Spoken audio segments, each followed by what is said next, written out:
We close, we close, we close it in. We close it in. We close it in. I say once again, I'm yellow repent to the masses. Spirit war, let's begin. If it's beef, I'ma spin. I'm really feeling like Mike Jackson. Fake friends gon' pretend, but I'm yelling out cut, cause they really ain't about that action. Most high told me I'm the captain, so I make waves like I brought my stuff in. I'm reading map.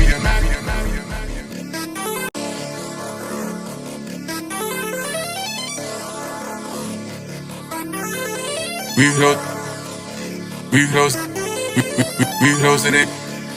We close it in. We close it in. I say once again, I'm yellow repent to the masses. Spirit war, let's begin. If it's beef, I'ma spin. I'm really feeling like Mike Jackson. Fake friends gon' pretend, but I'm yelling out cut, cause they really ain't about that action. Most high told me I'm the captain, so I make waves like I brought my stuff in. All right.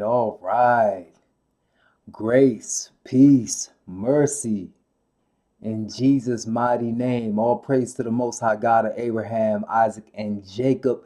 And welcome back to another episode of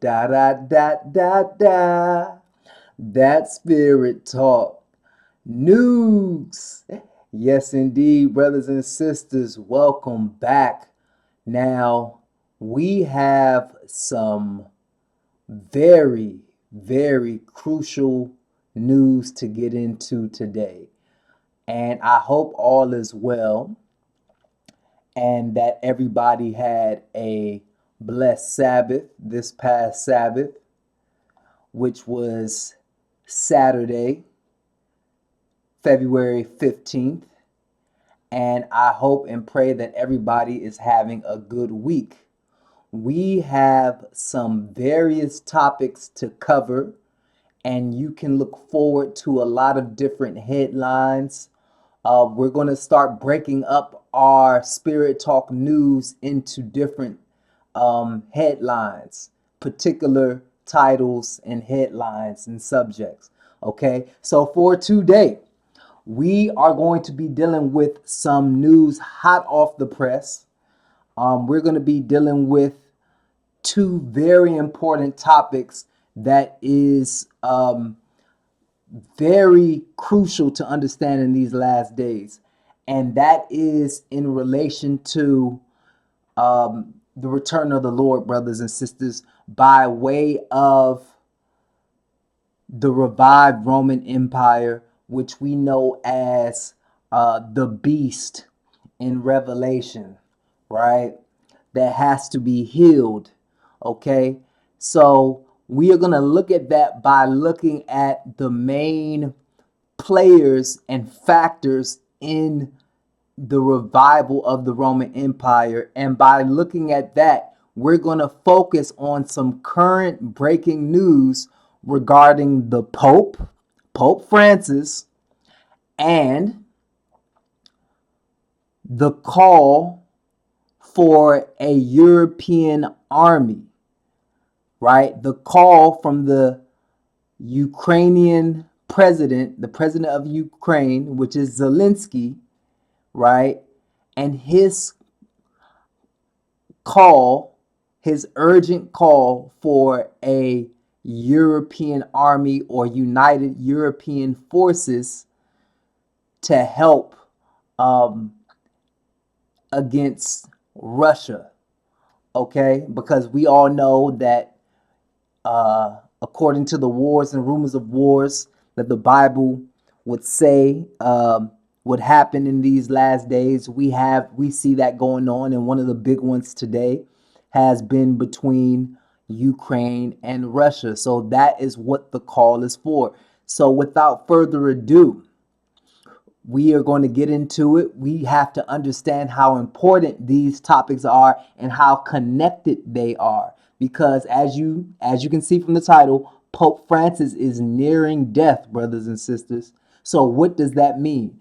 And the president of Ukraine is calling for a army of Europe, a European army, a united European army. What does that mean according to the Bible? Because that is what Spirit Talk is here for, to show you the current events, local and global, and to give you a Bible perspective of what is happening around the world so you can navigate through life with the understanding you need to endure until the end and to hold on to your faith and to strive for salvation, brothers and sisters. So you make the right choices, okay? Because life is all about choices. And whatever you do, you want to make sure you're on God's team, right? So that's why we want to understand. We want to do like the Bible says and watch and pray, right? So now let's go into it. But first, we just want to let you know, in case you don't, that we have some social media pages. We're right here on Facebook, as you can see. And right here, you see what our focus is. Divine encouragement, which we have that daily interesting Bible lessons. We have those weekly global news updates. We have those weekly for all followers and believers in our Creator, who is the God of Israel. Okay. And if you want to find a church near you, you can visit icoj7.com. That is Israel, the Church of Jesus, to increase your spiritual journey and find a Sabbath class near you. Okay.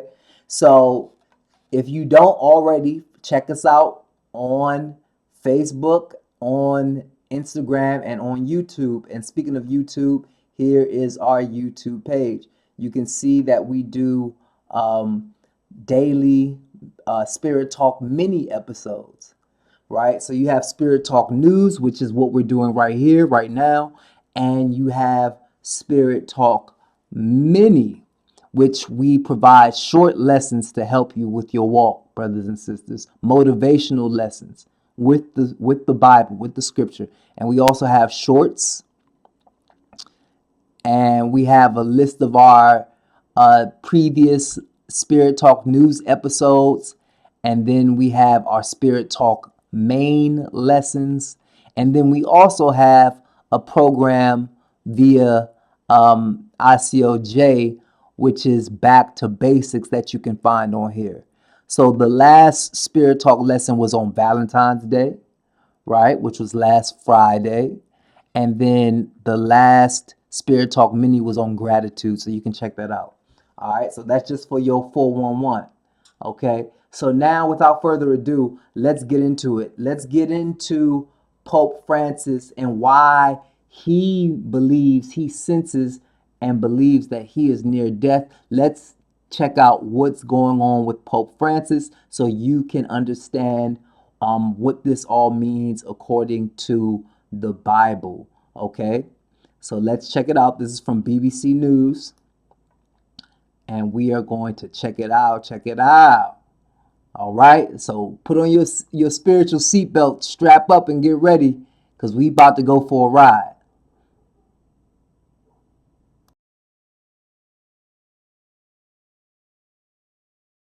Let's move on, because another major news story that we're following is that of the health of Pope Francis. Doctors caring for the Pope have changed the course of treatment because of what the Vatican described as a complex clinical situation. The 88-year-old Pope was admitted with bronchitis 4 days ago, and the Vatican said he would remain there for as long as necessary. Pope Francis is said to be in good spirits. I'm joined by our correspondent Bethany Bell, who's in the Vatican City. Bethany, what more do we know? We don't know very much more than what the Vatican has told us. We know that Pope Francis was taken to hospital on Friday. He's been undergoing tests and doctors prescribed complete rest. Yesterday, in a post on social media, he thanked pilgrims for their affection and their prayers, but he wasn't well enough to appear to give his usual weekly Angelus prayer to pilgrims. So we're waiting for a further update, we understand, that may come today on his state of health, but at the moment we do know that doctors have modified his treatment for this respiratory tract infection that he's been suffering from for some days now. And the Pope, who's from Argentina, of course, Argentina has spent nearly 12 years as leader of the Catholic Church. He has had some health issues, though, hasn't he? Yes, in 2023, he was admitted to the same hospital in Rome, the Gemelli Hospital, which has its own special suite to treat popes.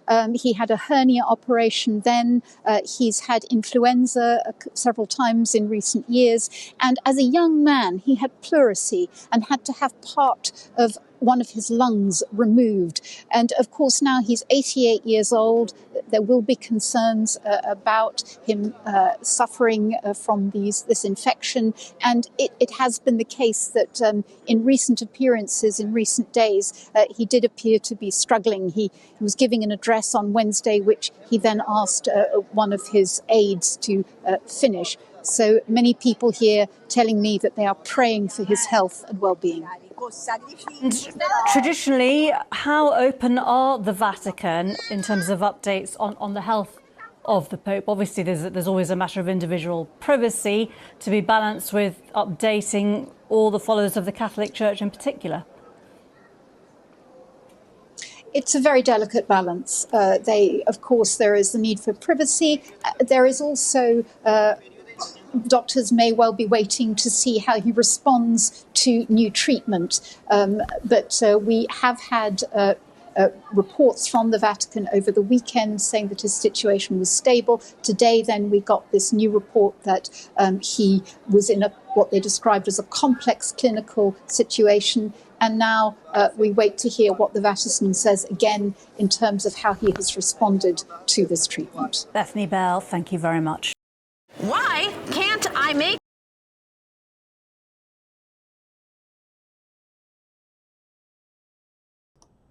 So, welcome back, brothers and sisters. As you can see, that's the issue that's going on. Pope Francis is in a complex clinical situation as a result of bronchitis, which has, in his case, advanced. So therefore, he is very concerned. Doctors are very concerned. The Vatican is very concerned. And here is the latest update with what Pope Francis himself believes. And here is the result of what could be happening in the near future. So from Politico, we see the headline says, Pope Francis, sensing he is close to death, moves to protect his legacy. What does that mean? That means he is concerned and wanting to take care of who will succeed him. Okay? As far as the matters that that the Vatican takes care of, he wants to make sure if he dies, there will be somebody in place to show face and to continue the work that he is doing. But we are going to see that the ultimate work that he has been preparing for is to fulfill the Pope's role as the man of sin or the abomination of desolation.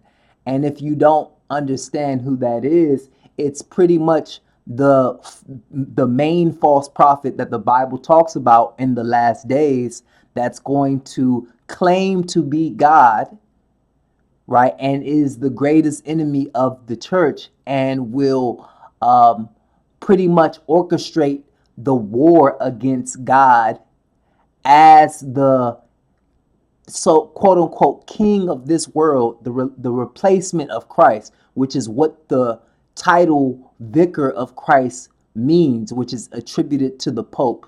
Okay, that means they each Pope that comes in office believes that they are the replacement of Christ, and as a result, the Pope who is going to be in office when the Lord returns is going to orchestrate great tribulation against God's people, against God's church, primarily Israel, who is the beginning of God's church from ancient times to this very day in 2025, right? because the church starts with Israel. You got to understand that whoever is in office when Great Tribulation kicks off is going to be the same Pope that goes to war with our Messiah, with Christ, and as a result, he will by default be going to church with going to war with Christ's church, which is Israel. Okay, so this is why this is important, because if Pope Francis dies soon, it just shows that we are moving closer to the Pope who is going to be in office when the Lord returns. Okay? So understand that we are not saying who that Pope is going to be. We cannot do that, right? But we know the signs, what to look for. All right? And that's why we're doing this special segment of Spirit Talk News and giving you the spiritual report. All right, so here, right from Rome, and this was on February 17, 2025 at 10:56 p.m. CET time. Okay, from Rome, it says Pope Francis is seriously worried about his health after being hospitalized with severe bronchitis and is rushing to tie up loose ends ahead of the battle to succeed him. What does that mean, to succeed him? It means who will be the next pope. Whoever is the next pope is going to succeed him. Okay? It says the pope was admitted to a special ward earlier this month in Gemelli Hospital in Rome. That was my Italian accent. With a respiratory infection, and he has since been forced to cancel a number of public appearances. It's the latest health crisis for the 88-year-old pontiff who had part of a lung removed as a young man and has become increasingly fragile in recent years. The Holy See press office has trickled out continuous updates, and on Monday said the Pope's bronchitis had advanced to a polymicrobial infection or microbial infection with a complex clinical picture. Okay, so what does that mean? And before we get to what does that mean, let's look at some of the things that Pope Francis has been doing in his office as Pope. Okay, it says, as his health has deteriorated over the last month, Francis has also moved to complete key initiatives and appoint sympathetic figures to key posts. Following a progressive tinted papacy marked by bitter ideological divisions. So what they're doing is what the Catholic Church has always been known to do, which is try their best to, in a very cunning way, cater to the worldly ideologies and practices and customs to bridge that with the church and blend it with the quote-unquote church, which is Satan's church, brothers and sisters. The Pope is the head of Satan's church. This is the great whore that the Bible talks about all throughout the book of Revelation, which has deceived the world, according to Revelation 12 and 9. And if you look at Revelation 17, you will know that that has happened as a result of false doctrine, which has the world drunk. Okay, let's just quickly give you a snapshot of that so you know where to go to look that up. Go to Revelation 17. And look here, it says, And there came one of the 7 angels which had the 7 vials, and talked with me, saying unto me, Come hither, I will show unto thee the judgment of the great whore that sitteth upon many waters. What does that great whore represent? Well, God's true church is represented symbolically by a pure virgin, which is the bride of Christ. You read Ephesians 5, and you read all throughout the Bible how that the church is supposed to be married unto God. God is, or Christ in particular, is the bridegroom, and the church is the bride, right? That goes back to the covenant our ancestors made with the Lord. Just like when you say I do in a marriage between a man and a wife. Well, we said I do. We took the name of the Lord, just like a wife is to take the name of her husband, right? Because now she belongs to him. She is under his care, under his provision, under his protection. And that is exactly why the Lord gave his church his name, Israel, brothers and sisters. And we said, I do. Our forefathers said, I do.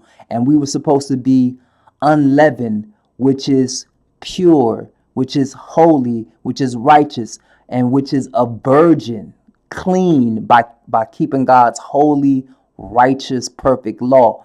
So in contrast, the great whore has done the opposite. The great whore has thought to change times and laws. The great whore has done away with God's word, has replaced God's law and statutes and commandments with tradition, with paganism, with abominations. Okay? And what do? They sit upon many waters, because those many waters represents all the different nations, which is why the Catholic Church is the largest organization in the world. Christianity is the largest religion, and a quick, simple Google search will show you that on your own. Okay? So the next verse says, with whom the kings of the earth have committed fornication. See, they're in bed. They're sleeping with this whore.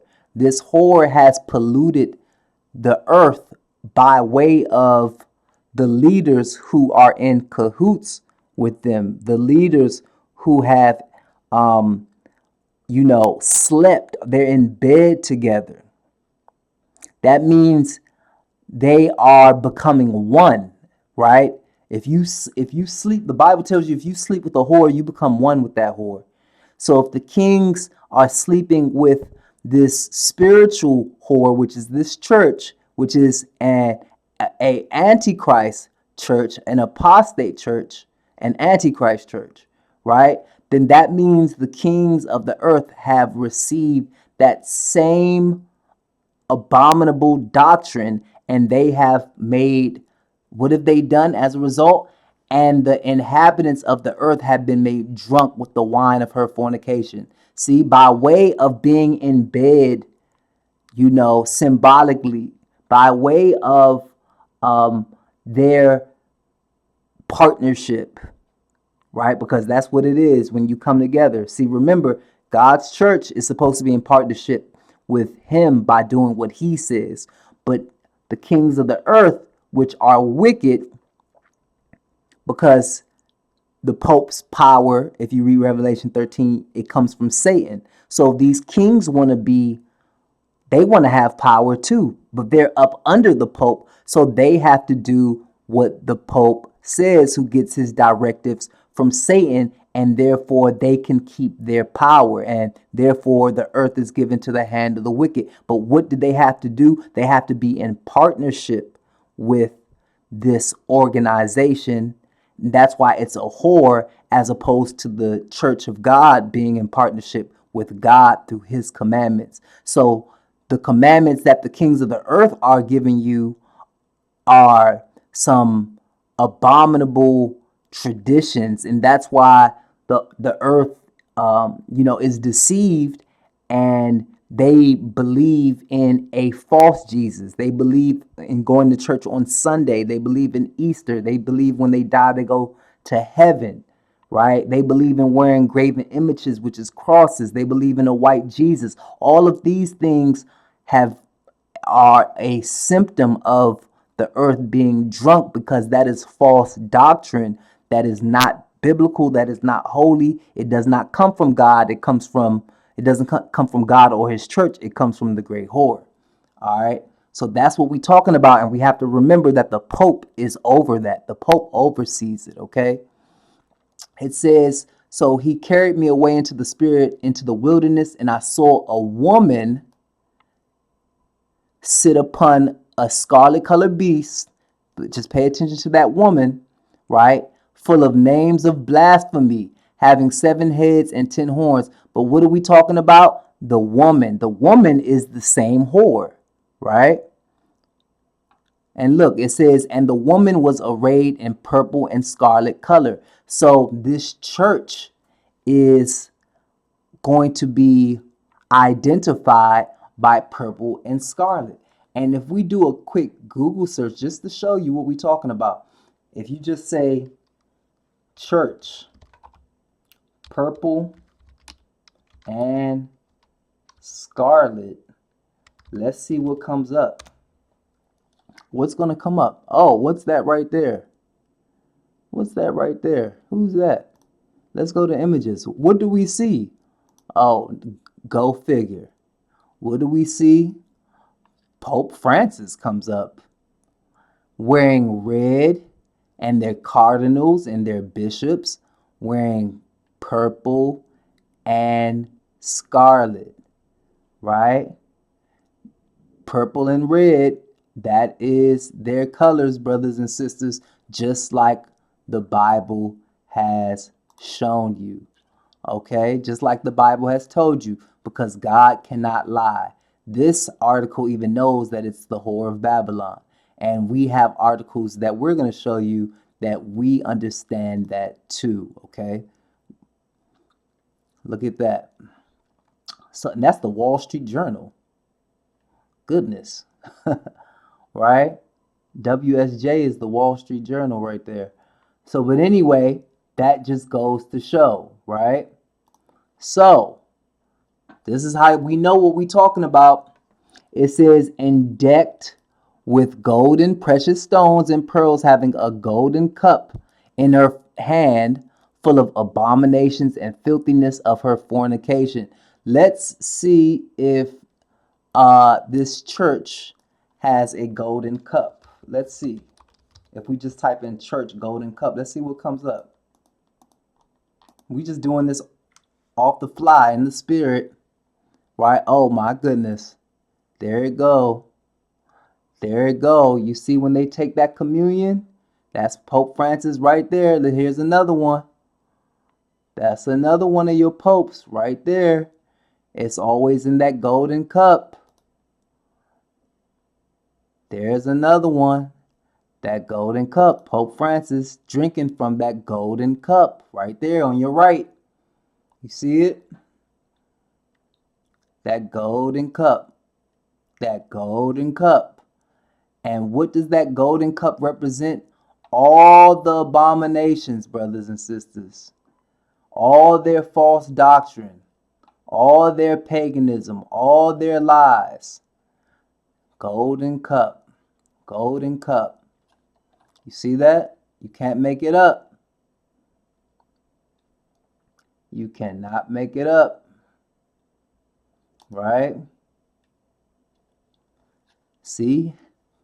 Abominations, filthiness, because false doctrine is from the devil, and that is filthy. That is what makes this organization a whore. It is filthy. It's disgusting. Instead of being married to God, you are married to the devil, which makes you a whore and not a bride of Christ. This is why this false church, which has deceived the world, is the greatest enemy to God's church, his true church, which starts with his people Israel, and the Pope is the head of it, brothers and sisters.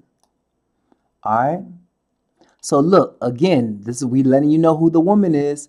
And upon her forehead, whose forehead? That woman, was a name written, Mystery Babylon.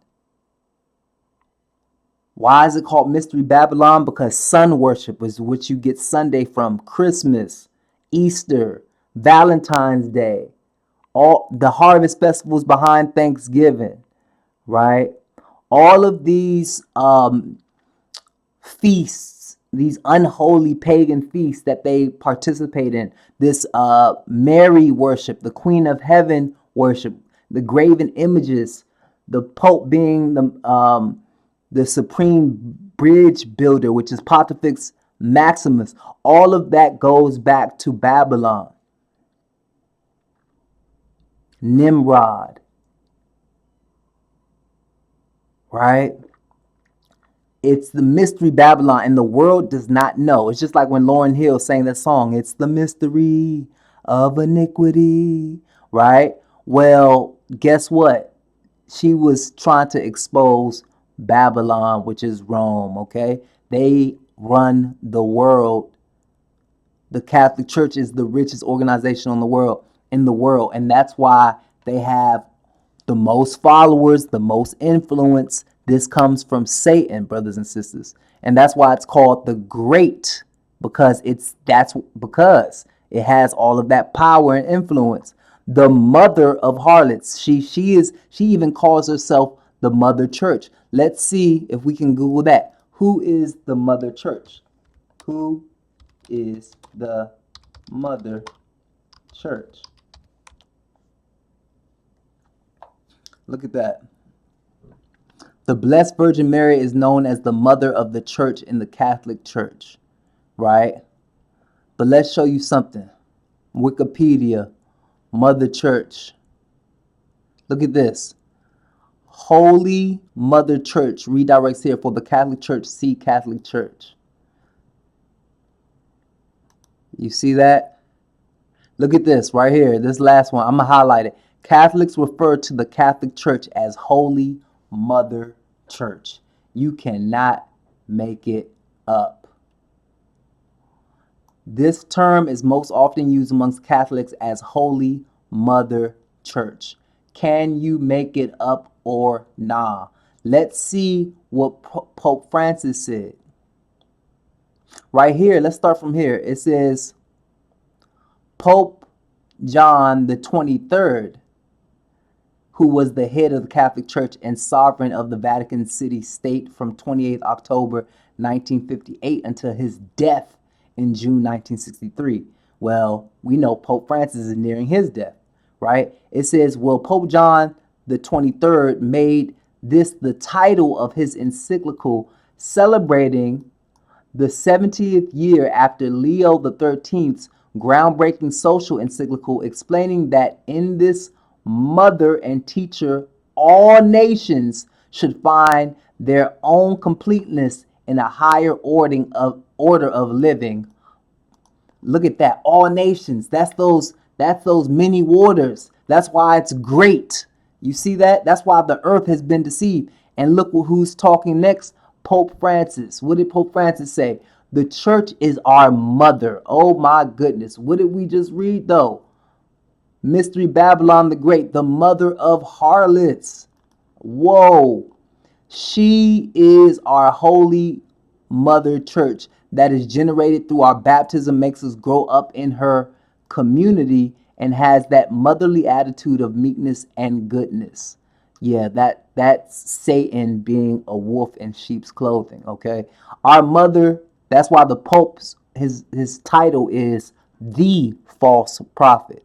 Okay, you got the beast and the false prophet, which is going to revive the Roman Empire. When you read about that beast and false prophet, know that the false prophet is being referred to the Pope. Okay, our Mother Mary, this is still Francis' words, Pope Francis. He says, our Mother Mary and our Mother Church know how to caress their children and show tenderness.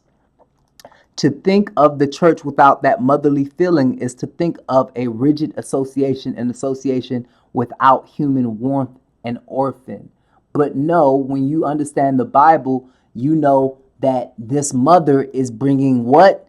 Abominations of the earth, brothers and sisters. So they've lied to the whole world, okay? And look, because this is how you know. Look what this is the characteristics of this so-called embracing, loving, affectionate mother. Why, if it's an affectionate mother, why is it doing this? And I saw the woman drunken with the blood of the saints and with the blood of the martyrs of Jesus. And when I saw her, I wondered with great admiration. Right. It should make you wonder, right? How is this so-called holy church killing God's true church, the members of God's true church, the ones that truly follow and believe in the Messiah, right? Not the replacement of the Messiah, which the Pope thinks that they are, which they call themselves the Vicar of Christ. Let's just show you that real quick, because we done showing you that it's the Mother Church, but let's show you that it's one of the titles, and what the Vicar of Christ means came right up. Look at that, Vicar of Christ. In the Roman Catholic Church, a title of the Pope. Look at this right here, real quick on the right. It says, Vicar of Christ is a term used in different ways and with different theological connotations throughout history. The original notion of a vicar is as an earthly representative of Christ, or in other words, the replacement of Christ. Okay? See? But it is also used in the sense of person acting as parish priest in place of a real person. See, it's trying to be in place of Christ. That's why they think they can change times and laws, brothers and sisters. They think that's why they say Peter is was the first pope, which is a lie. Peter was an Israelite. Peter obeyed the commandments of Christ. Peter refused to have people bow down to him. Peter was married. These popes believe in being celibate. And as a result, all of these scandals with little boys and all of this same-sex stuff that they get involved with these bishops and nuns, and, all these aborted baby, remains under these monasteries, and all of these different scandals, right? It's disgusting. It is ungodly. It is a whore. It is not of God, right? The Pope has people bow down to him, kiss his ring, right? Peter didn't have jewelry. He didn't allow Cornelius to bow down to him. But people are deceived, and as a result, they're doing exactly what the Bible says. They're giving their, they're worshiping this system.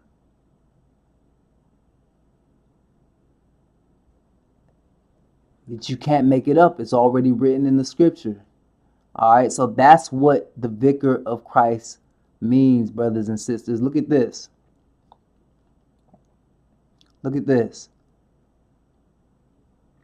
The term vicar comes from the Latin word vicarius, which means instead of. I told you, replacement. In the Catholic Church, the vicar is the representative of a higher ranking official with all of the same authority and power that the official has. Right? So calling the Pope the Vicar of Christ implies that he has the same power and authority that Christ had over the church. You see that? You see that? This is why it is an abomination. Let's quickly go to one other place and show you that he really believes he has this power, right? And what has he done with this power? Let's first go to Daniel 7. Because what has he done with this power? Oops. And then we're going to go over to Thessalonians.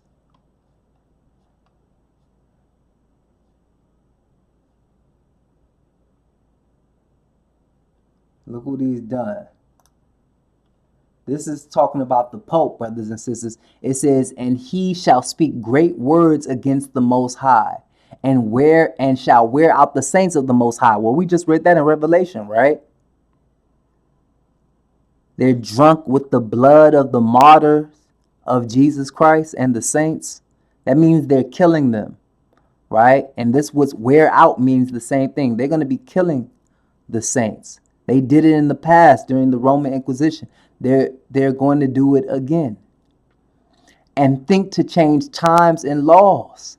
You see that? They believe they have the power to change times and laws, brothers and sisters. That's why they changed the Sabbath from the 7th day to the 1st day. All right, let's give you a quick example of that. This is from the leadership of the Roman Catholic Church. Who changed the Sabbath day to Sunday? Roman Emperor Constantine made Sunday a day of rest in 321 AD. Right? You see that? It says on March 7, 321, however, Roman Emperor Constantine I issued a civil decree making Sunday a day of rest from labor, stating all judges and city people and the craftsmen shall rest upon the venerable day of the sun. See, they are worshiping the sun, right? It says, but this didn't change the Sabbath as a day of worship for the Jewish people. Well, the Jews are the ones who got the commandments from God. So that's why Christ said in John 4:22 that salvation is of the Jews. Well, matter of fact, in verse 24, it's where he said that. Salvation is of the Jews. Well, no, in 22, he said, ye worship ye know not what. We know what we worship, for salvation is of the Jews. So you should be, if you want salvation, you don't need to be following what the Roman Empire did, what Constantine did, what the popes did, what the Vicar of Christ did, what the Great Horde did, and what they're doing to this day. Paul warned you of another Christ, another gospel, another spirit.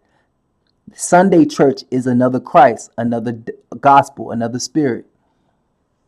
Okay, it is not God's true church. His true church is Israel. That's why the Lord, the Messiah, is saying salvation is of the Jews, brothers and sisters. And this is Spirit Talk News. And that's why we understand right here. This is what we doing. But the hour cometh, and now is, when the true worshipers, see, that's the difference from the great horse worshipers, shall worship the Father in spirit and in truth. You see that? For the Father seeketh such to worship him. God is a spirit, and they that worship him must worship him in spirit and in truth. That's why this is that Spirit Talk. Okay? Because we not playing with you, brothers and sisters. All right? So now, let's go back, because this is all roads lead to Rome. Okay? So that is what the Vicar of Christ has done and will do. Let's show you something in 2 Thessalonians. I want to say it's the 2nd chapter.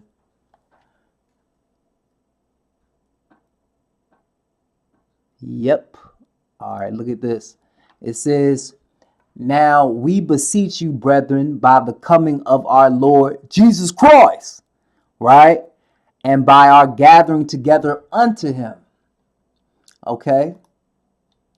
That ye be not soon shaken in mind, or be troubled, neither by spirit, nor by word, nor by letter, as from us, as that the day of Christ is at hand. So don't let anybody try to dupe you into thinking that Christ is returning tomorrow, when the Bible gives you an exact timeline to go off of to understand his return, because he's going to let you know what needs to happen before Christ really comes back. It says, let no man deceive you.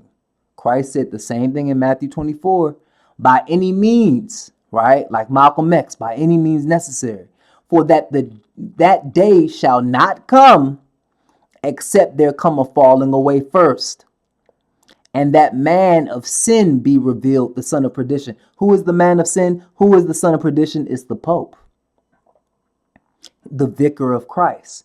Do you know vicar of Christ is actually where you get 666 from? Vicarious Filii Dei is where you get 666 from, brothers and sisters. Vicarious Filii Dei. Let's show you that real quick so you know exactly who you're dealing with.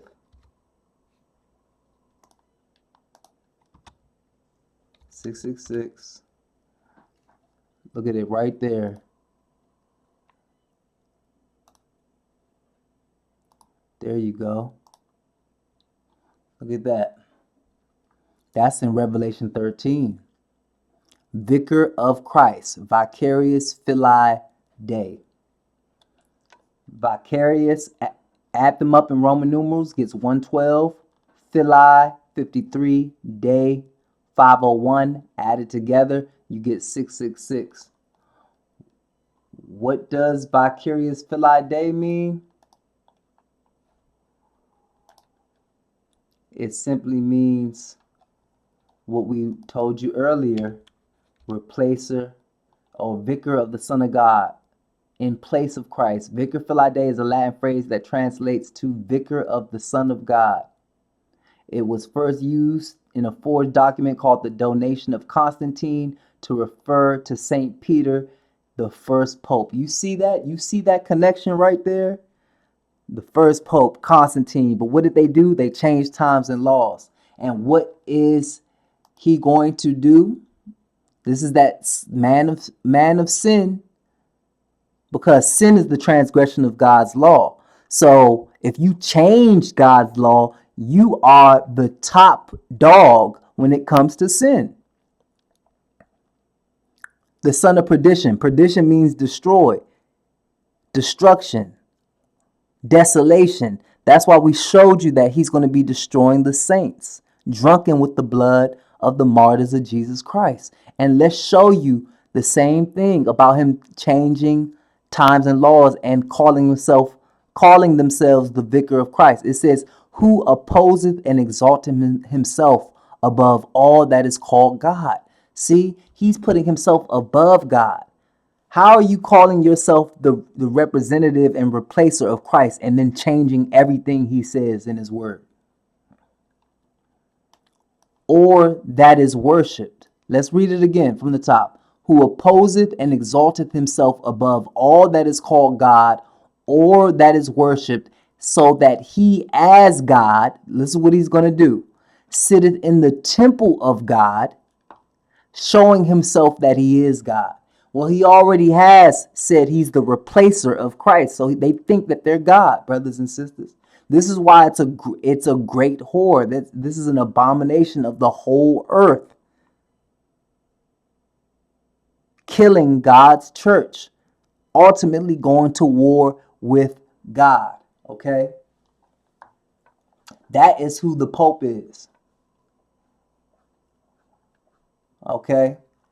So until the Pope sits in this third temple and claims to be God, you don't have to worry about Christ coming back. Because Christ comes back 3.5 years after that. That's what Matthew 24 tells you. Okay? Let's show you that real quick.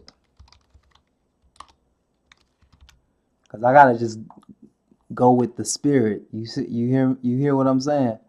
So that's why I said don't be troubled about when you think Christ is going to come back. Right? Because this is what the disciples wanted to know. They said, tell us, when shall these things be? And what shall be the sign of thy coming? That's his second coming, his return, and the end of the whole world.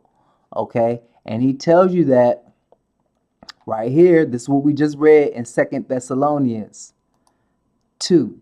It says, when ye therefore shall see the abomination of desolation, that's that son of perdition. I told you perdition means desolation.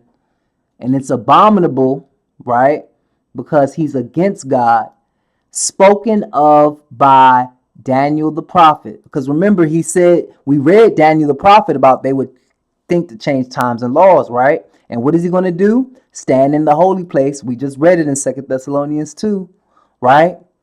Whoso readeth, let him understand. And you can go back in Daniel and it will tell you the same thing, okay? So you got to really understand that you need some wisdom and you need some understanding and some faith. And that's why we're doing da da da da da. That spirit talk. We got to let you know. All right? Because once he does that, once he stands in that third temple, right? What's going to happen? As a result, this is going to happen, brothers and sisters. For then shall be great tribulation, such as was not since the beginning of the world to this time, no, nor ever shall be. But understand that this is going to bring the coming of the Lord, because look what it says. And except those days should be shortened, there should no flesh be saved. They are going to potentially destroy the whole world. But what's going to happen before the elect's sake, those days shall be shortened. That means the Lord is going to return. And this is what we was reading in 2 Thessalonians 2, being not dismayed about the return of Christ. Because it says, then if any man shall say unto you, lo, here is Christ, or there, believe it not. Nah, because the Pope isn't God. He claims to be the replacement of Christ, the vicar of Christ. But we know that that's just a telltale sign that he is, in fact, the abomination of desolation. Because we have uncovered and revealed his true identity. He is the false prophet, claiming to be the vicar of Christ, but is really the false prophet, the son of perdition, the abomination of desolation. So don't believe that he is God just because they believe that they're God. Didn't we read that in 2 Thessalonians 2? How they will exalt themselves above God, claiming to be God. So that's why people are going to think that that's the return of Christ, because he's even going to have power during Great Tribulation to do miracles and bring fire from heaven and make a statue talk and all of these things that you read in Revelation. But don't believe that it's God. That's the okie doke. Okay?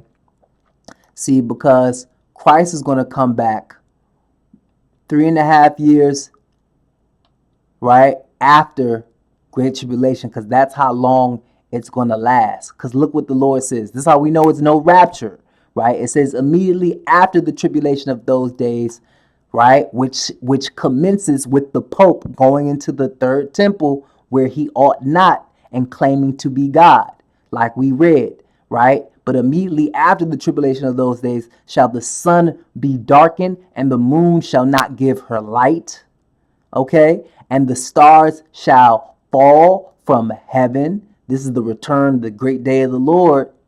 And the powers of the heavens shall be shaken. And what's going to happen after that? And then shall appear the sign of the Son of Man. Who is that? That's Christ. So you got the son of perdition versus the son of man. He's coming from heaven though, like Goku in a cloud. And then shall all the tribes of the earth mourn, because they've been deceived and they followed the Pope instead of following Christ. And they shall see the Son of Man coming in the clouds of heaven with power and great glory, like Goku on Nimbus from Dragon Ball Z, coming with that cloud, right? With the real spirit bomb, because he's going to go to war with the true enemies. Okay? The Pope is like Frieza and Cell trying to destroy the earth. That's another topic. All right? So, for my anime heads out there. All right? But see, that's who we dealing with when we dealing with the Pope, brothers and sisters. So that's why this is big news. Okay? So when you deal with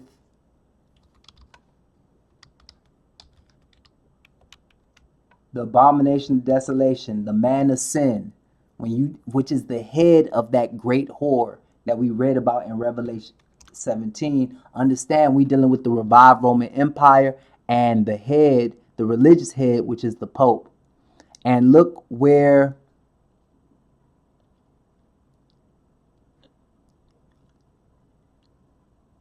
And look what we're talking about.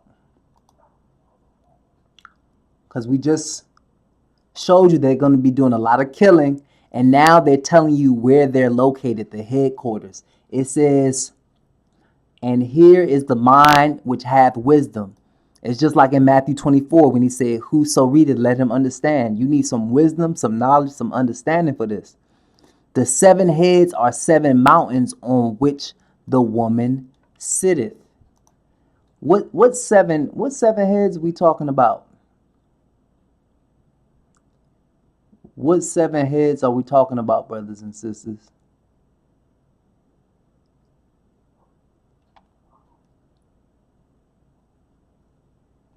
Right here. Didn't we just read? And I saw the woman drunken with the blood of the saints and with the blood of the martyrs of Jesus. And when I saw her, I wondered with great admiration. And the angel said unto me, wherefore didst thou marvel? I will tell thee the mystery of the woman and of the beast that carrieth her, which hath 7 heads and 10 horns. You see that?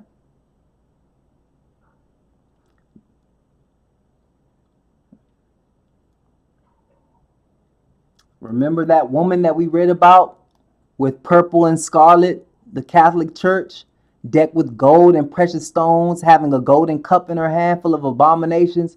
Well, it's sitting on a beast with 7 heads. You see that? The woman, which is the Catholic Church, sit upon a scarlet colored beast full of names of blasphemy, having 7 heads. And so it's giving you its location, brothers and sisters. The location of the Catholic Church sits on 7 hills. That's what it's telling you, right? What does it say? It says, and here is the mind which hath wisdom. The 7 heads are 7 mountains on which the woman sitteth. So let's show you that real quick. Because remember, it's the Roman Catholic Church, right? The 7 hills. Everybody knows this. The 7 hills. Look at that. Right here. Capitoline 1. Quirinal, Viminal 3. Esquiline 4. Salian 5. Aventine 6. Right? And the 7th one right here. Palatine Hill. Let's show you. Encyclopedia Britannica. Boom. Right here. You can't make it up. Right? 7 hills of Rome. Group of hills on or about which the ancient city of Rome was built. The original city of Romulus was built upon Palatine Hill.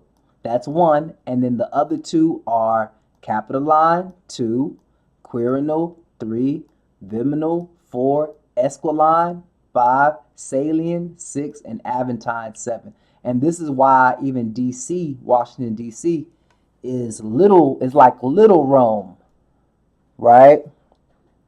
Because we have Capitol Hill, because America is just a branch off the tree of Rome. Okay, it was created by the Roman Empire, matter of fact. Okay, but it is not, America is not Babylon, it is not Rome. It is like mini Rome. Okay, until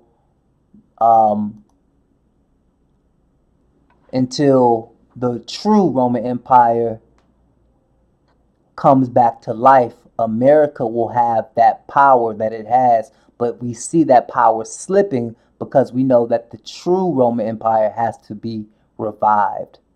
Okay? So, the Bible cannot lie, can it? We didn't showed you the purple and scarlet. We showed you the Vicar of Christ, which Revelation 13 tells you that that's where you get 666 from. Okay? See that mark of the beast? And 666 is talking about the Pope. See that? See? For it is the number of a man. Who is that man? The abomination of desolation, the son of perdition. And his number is 636. That is the Pope, brothers and sisters. That is the Pope.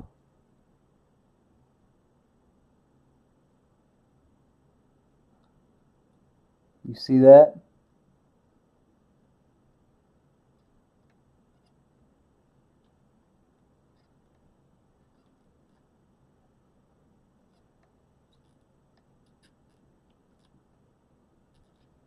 Okay. So that's Revelation 13. So now, when we go back here, understand these things that they have done are abominable. Look at this. Since he became Pope in 2013, we're talking about Pope Francis. Francis has aimed to make the church more inclusive, opening up key roles to women and LGBT plus people. That biblical? Of course not. That's an abomination. While that has provoked furious reactions from many conservatives, liberals complain that the reforms have been insufficient. See, and you got these people who follow Satan can't even be content with that, all of that wickedness that's already going on. That's how messed up the world is. Okay.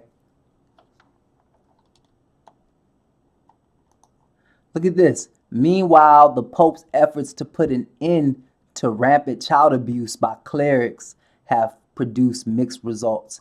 So their own members of the Catholic Church and leadership have been found guilty of child abuse and rape and scandals.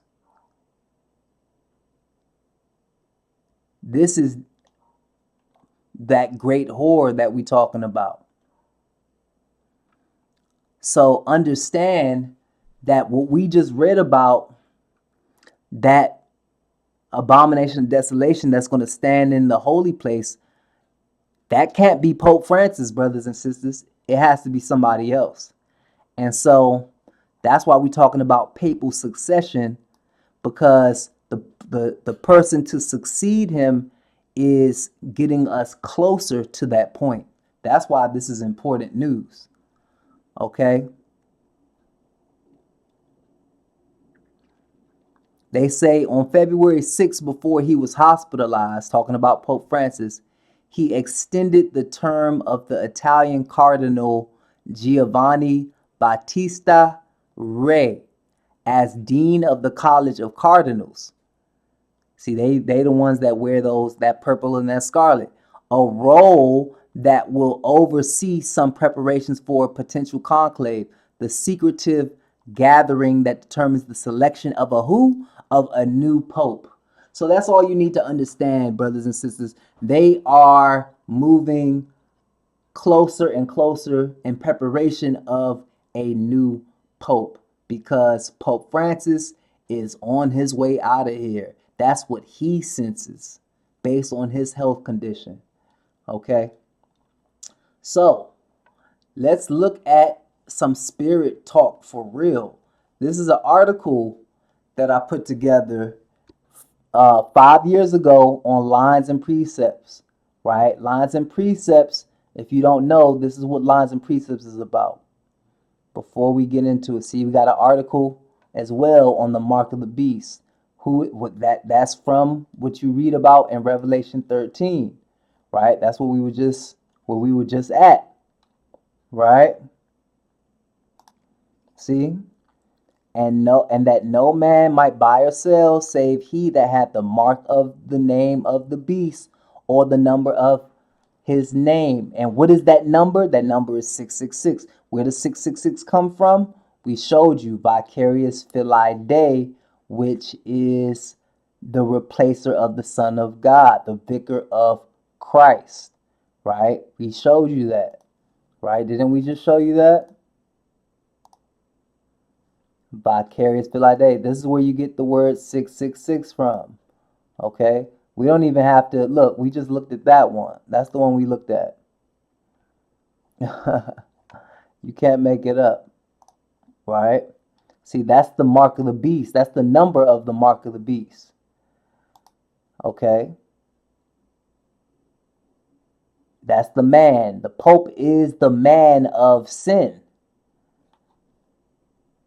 He is the man of sin, because remember, it says it's the number of the man. Well, who has that number? The Pope. So whoever is in the office of the Pope is fulfilling that position, and they're going to continue to fill that position until Christ returns. And the one that is in the last days is going to be the one that initiates great tribulation, that orchestrates great tribulation, and that's eventually going to be met by Christ, like we also read in the book of Daniel. Right? He's going to be broken without hand, brothers and sisters. The Lord's going to command his sword. He's going to destroy this kingdom that's ran, or let's just say Babylon, that is ran by the Pope, and the Pope's going to be cast into the lake of fire. Praise God. Hallelujah. Right?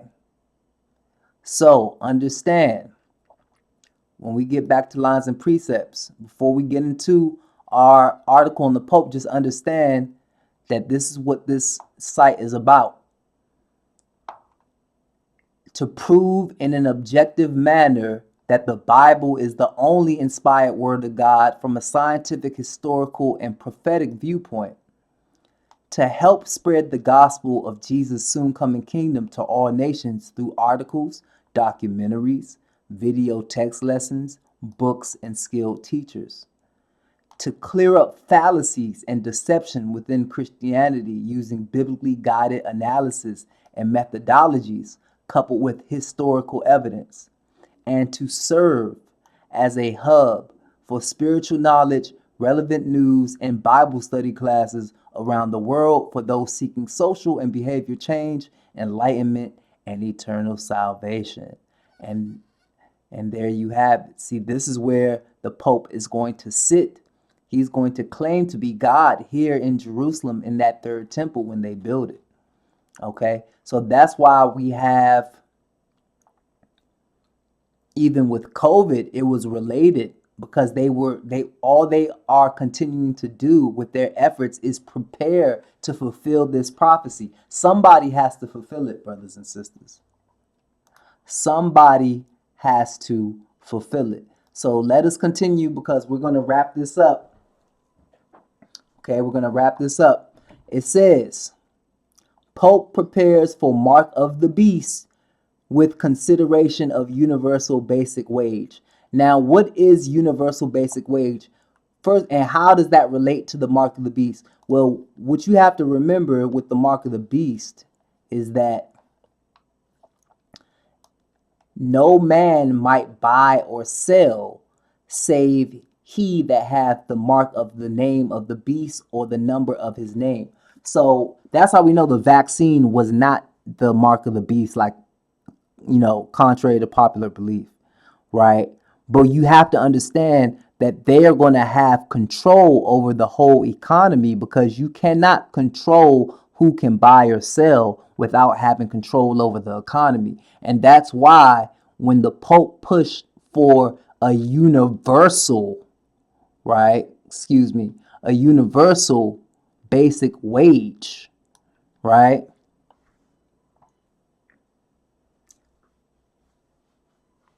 That's just like, imagine everybody on the whole planet, all workers getting a monthly wage. That means you're controlling everybody's finances, and you can shut it off whenever you see fit.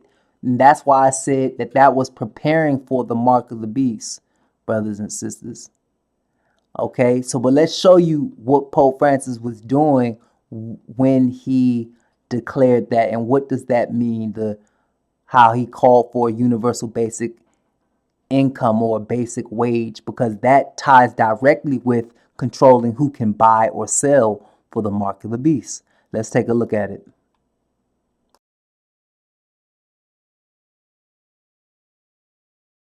got it in. So CNBC, this story came out on Easter, but I wanted to make sure that we got it in. So CNBC says, amid the COVID-19 pandemic, Pope Francis says it might be time for some sort of universal basic income.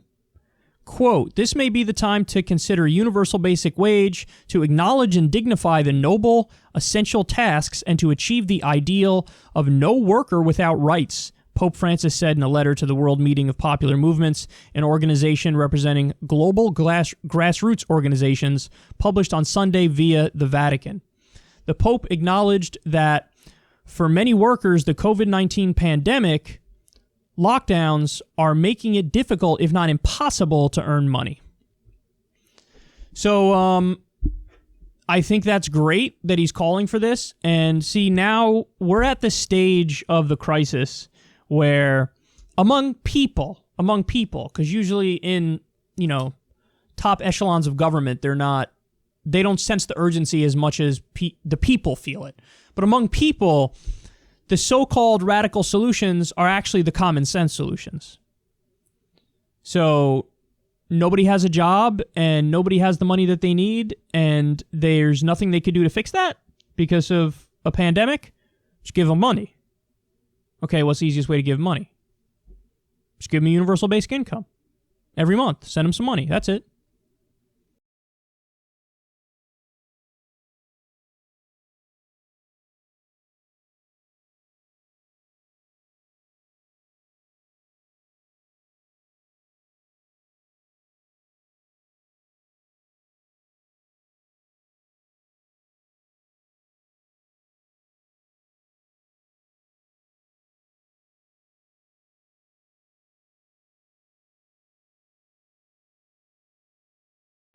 So let's explain what universal basic income is a little bit further, brothers and sisters.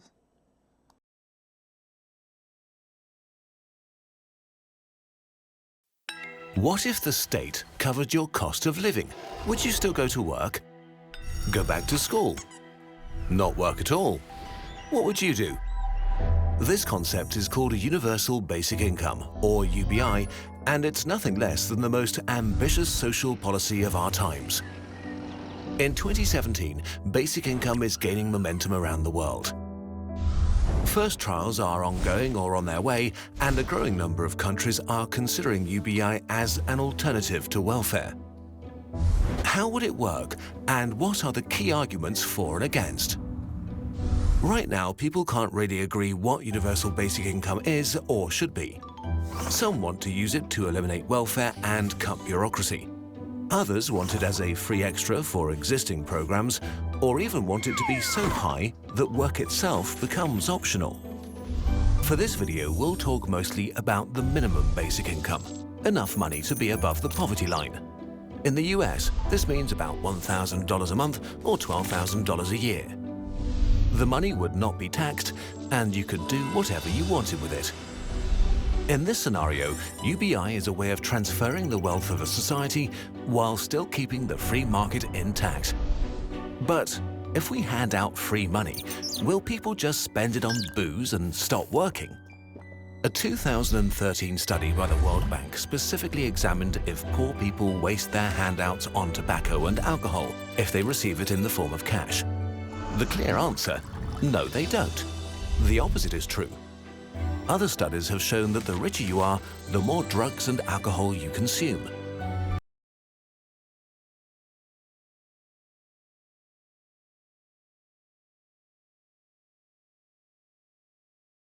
So that is just a little example, okay, brothers and sisters, of what universal basic income is. You can go to the link and you can research these things for yourself.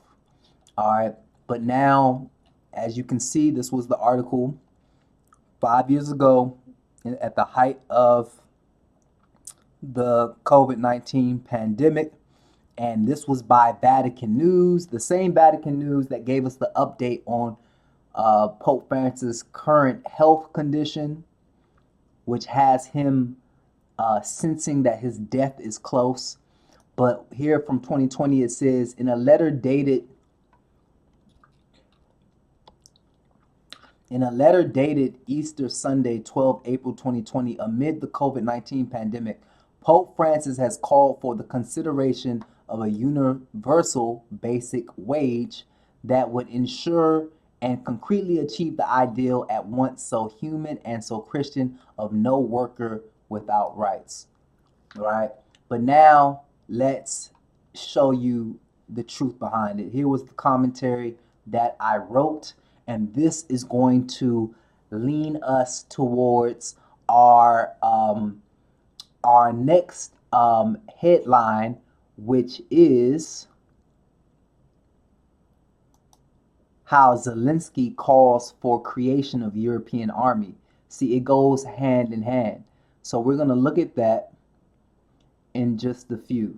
Okay, it goes hand in hand. So we're gonna look at that.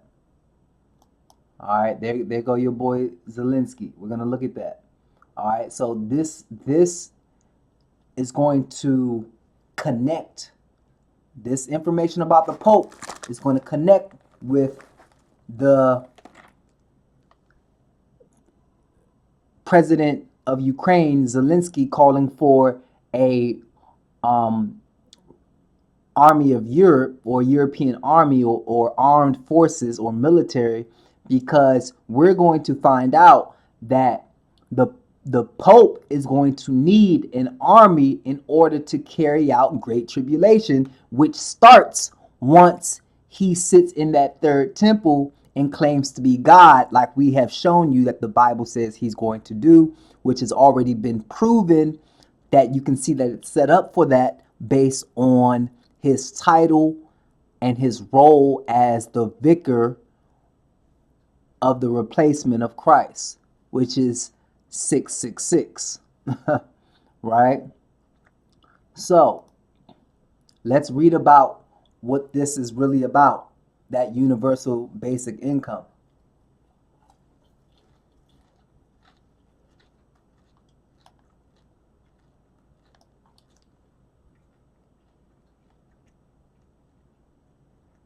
One second, brothers and sisters.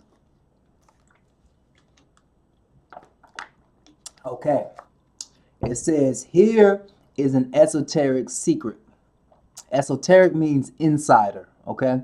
It says the Pope's advocacy for ecological sustainability, women's leadership, and popular movements, grassroots organization for social, economic, and racial justice amidst the COVID-19 pandemic is just pretext for the mark of the beast. That's what you need to understand, that all this so-called good that he's been doing, that he's been working towards, is just pushing us forward towards the prophecy, what we read in the Bible, pertaining to the mark of the beast. Do not let the seriousness of these real issues or the Pope's flattering diction or his use of words blind you to the underlying deceptive and satanic agenda. If you scroll to the bottom of this website, you will see a floating news section filled with current events. There you will see the 4/13/20 Forbes article regarding the Pope's declaration for women's leadership in the Catholic Church and an universal basic wage. Simultaneously, there is a push towards universal basic income for undocumented workers and ultimately every global citizen. One must understand how the papacy uses real-life issues to deceptively gain public support for their evil agendas. We know it's evil because if you take the mark of the beast, you go straight to the lake of fire. That's what God tells you in the Bible. As we have read above, Pope Francis has called for the consideration of a universal basic wage that would ensure and concretely achieve the ideal at once so human and so Christian of no worker without rights. This is nothing less than preparation for the mark of the beast. Let's read about it. Revelation 13:17. And that no man might buy or sell, save or except he that had the mark or the name of the beast or the number of his name. And we know that number is 666. In order for the majority of the world to be subject to the mark of the beast's power must have total control over the economies in which they wish to enforce the mark. This is how the Pope will ultimately be able to control who can buy or sell. Thus, national governments must give up their sovereignty to the Pope, like during the times of the ancient Roman Empire. All right, so stay with us, brothers and sisters. We almost done. Most do not realize that the legal framework for the European Union, formerly known as the European Economic Community, is the Treaty of Rome. So in other words, the EU is based off of the Treaty of Rome. So logically, we can deduce that the Roman Empire will be revived through the European Union, brothers and sisters. Let's look at this. From Euro News, the EU leaders mark 60th anniversary of founding of the Treaty of Rome. What does EU stand for? European Union. Let's take a look.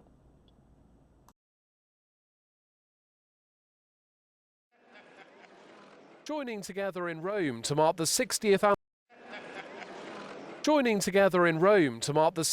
anniversary of the founding treaty of the European Union, a show of strength amid a time of turbulence. Britain absent here as it prepares to exit the bloc. The centrepiece of celebrations, the Rome Declaration, which talks of peace and unity. I will sign, my dear friends, the Declaration of Rome with a pen, he says. I should say the pen used in 1957 by Luxembourg to sign the Treaty of Rome. These are the signatures that last. The leaders put pen to paper in the Campidoglio Palace, the very same place that the 6 founding states signed the Treaty of Rome in 1957, launching the European Economic Community, the EU's forerunner. The declaration promises to listen to citizens, and some have lots to say right now, with anti-EU protests having been planned around the anniversary event. Brexit has helped fuel Eurosceptic nationalists, challenging governments from Stockholm to Sicily. Pope Francis said on Friday the EU had achieved a lot in 6 decades, but was facing a vacuum of values. He condemned anti-immigrant populism and extremism, something he said posed a mortal threat to the bloc.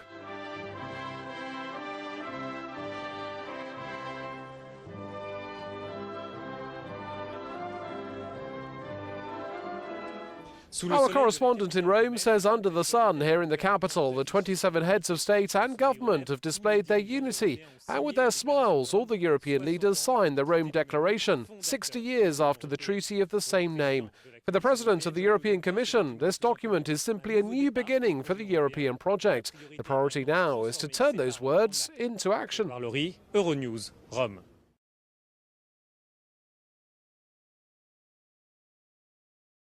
Wow, wow, wow. So the EU is based on the Treaty of Rome, brothers and sisters. The EU is based on the Treaty of Rome. And why is this important? Why is it important? Because if you do not take the mark of the beast, Rome is going to have the power to destroy you, because there's going to be great tribulation like the world has never seen. They are going to have armed forces on their side to destroy you if you do not bow down, just like in the days of Nebuchadnezzar. You don't bow down to the image.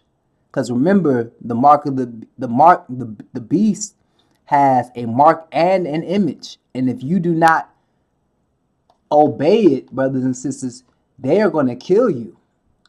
Right? It says, "In that no man might buy or sell save he that had the mark or the name of the beast or the number of his name." Right? And if you go back, it says in verse 15, and he, who is it talking about? The Pope had power to give life unto the image of the beast, that the image of the beast should both speak and cause that as many as would not worship the image of the beast should be killed, just like in the days of Nebuchadnezzar. But how is the Pope going to kill people, brothers and sisters, if you don't take his mark and don't worship their false worship? Remember the abominations of the earth, the mother of harlots, with that golden cup that's made the inhabitants of the earth drunk with the wine of her fornication. That is all the false doctrine from Sunday worship through the Catholic Church, right? If you don't follow that, brothers and sisters, and don't bow down and don't take the mark, they're going to kill you. But how are they going to enforce their power in all the earth? It's going to be through armies. It's going to be through armies. This is why the Pope is called the abomination of desolation. He's going to destroy. Remember, we showed you in Revelation 17, they're going to be killing the saints. We showed you that. Even in Daniel 7, they're going to be killing the saints. Right? So let's quickly go back to the book of Daniel, because what I want to show you is that they are going to have armies, brothers and sisters, and these armies are going to come from Europe, and go figure, the EU, right? Which is based off the Treaty of Rome, because the Roman Empire has to be revived, right? Right here, this is even in the same chapter that we talk about the mark of the beast. Listen to what we're talking about. This is the revival of the Roman Empire. That's what the EU is producing.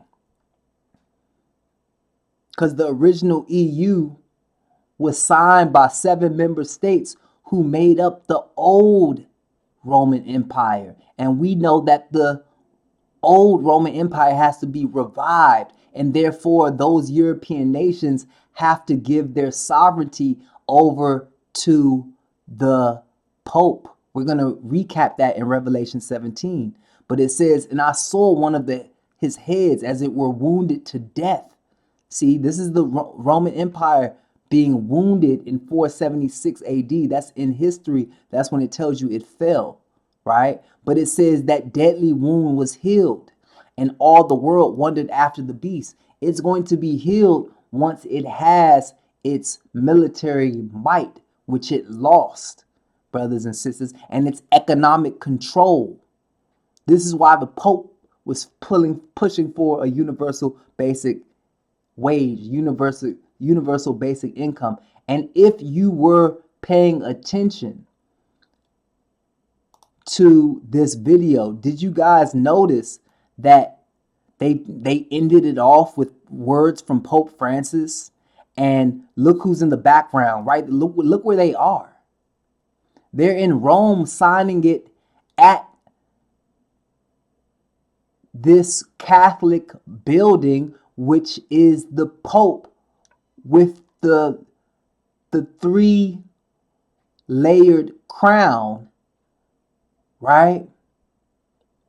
Which is showing you that the Pope is the vicar of Christ, saying he has all power in heaven and earth and in the afterlife.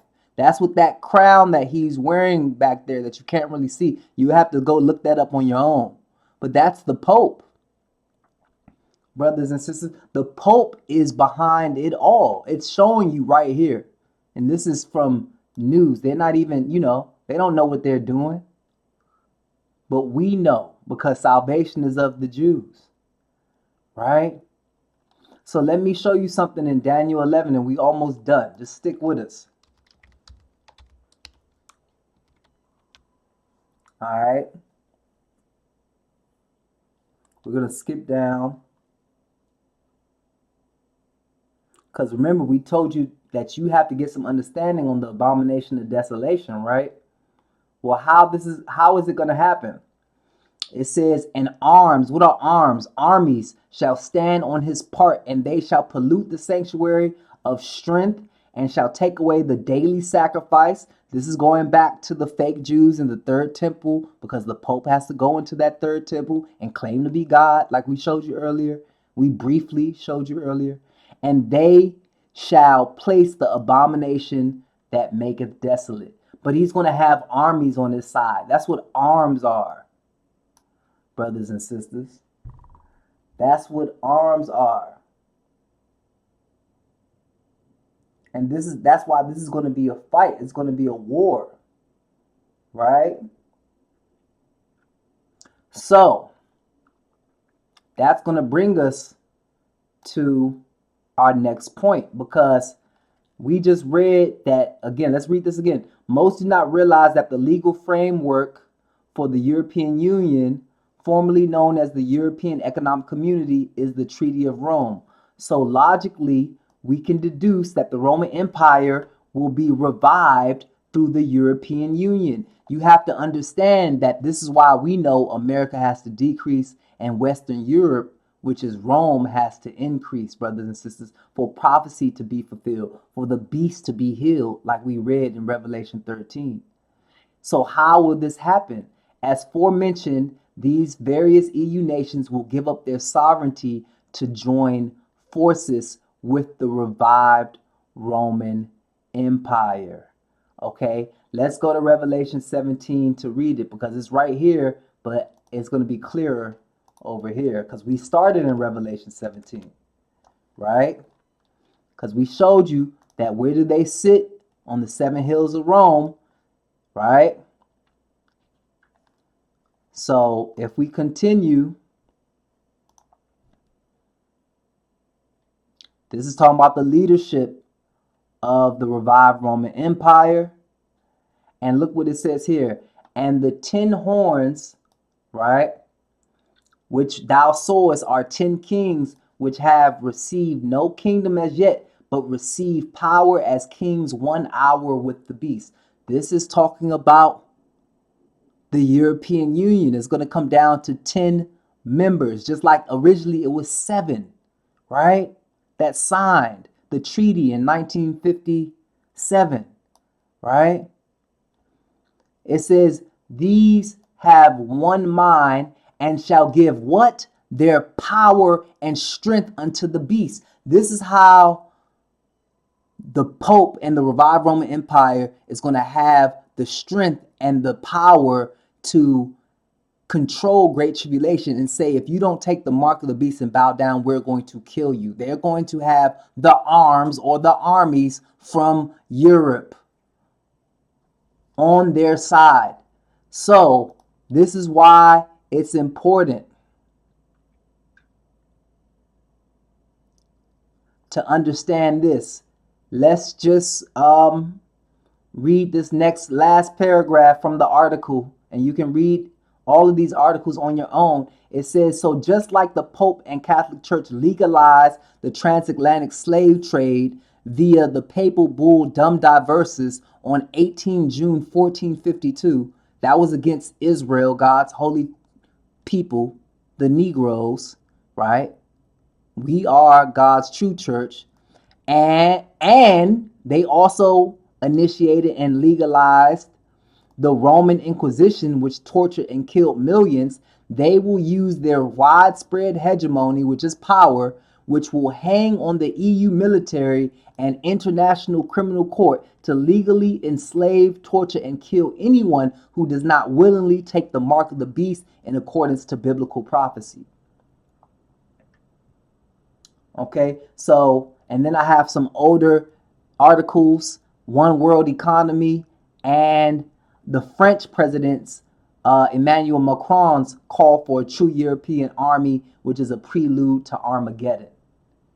Okay, because Armageddon is the revived Roman Empire versus the East, which is Russia. Okay, that's what you need to understand with that. And we actually have that article pulled up right here, right? See, we got that right here. In 2018, look what happened. the French president Emmanuel Macron called for creation of a true European army to allow the EU to defend itself from threats against ranging from Donald Trump to Vladimir Putin, right? And there he go right there, right? That was in 2018, brothers and sisters, right? And we go into all of this, how the Pope created the Holy Roman Empire from the last 2 million years, Universal Standard Encyclopedia. You can read all of this on your own, right?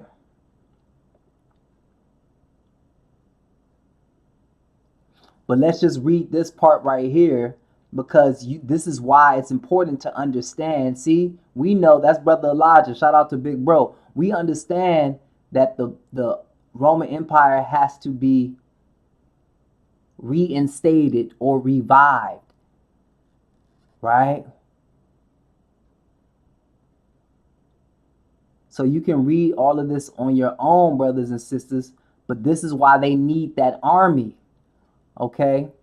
So it says right here, the book of Daniel reveals that there will be many emperors that would arise to try and restore the Roman Empire, and history confirms this to be true. Some of these rulers include Charlemagne, Otto the Great, Napoleon I, and Benito Mussolini. For an in-depth look on these 10 emperors, visit this page, and the page goes into that history, right? Big shout out to our elders, mainly Brother Bowie, who has helped our nation understand that, right? By way of the Bible, we know that the 9 attempts from these secular rulers to restore the Roman Empire were unsuccessful. However, those with biblical understanding know that the 10th secular ruler that tries to restore the empire will be successful. Benito Mussolini was the 9th ruler. We are waiting on the 10th and final Western European ruler to reveal himself, and that is when the wound of the Roman Empire will be healed, i.e. that is when the Roman Empire will be revived. And we read this earlier in Revelation 13. I saw one of his heads as it were wounded to death, and his deadly wound was healed, and all the world wondered after the beast. Brothers and sisters, okay?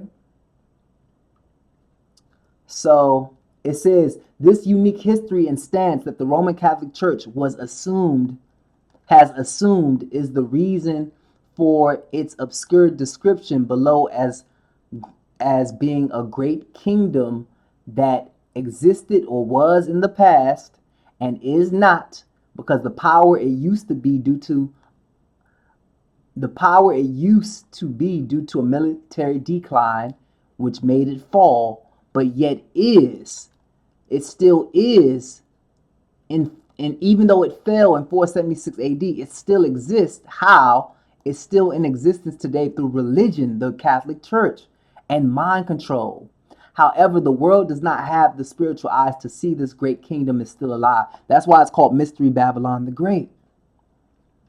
Right?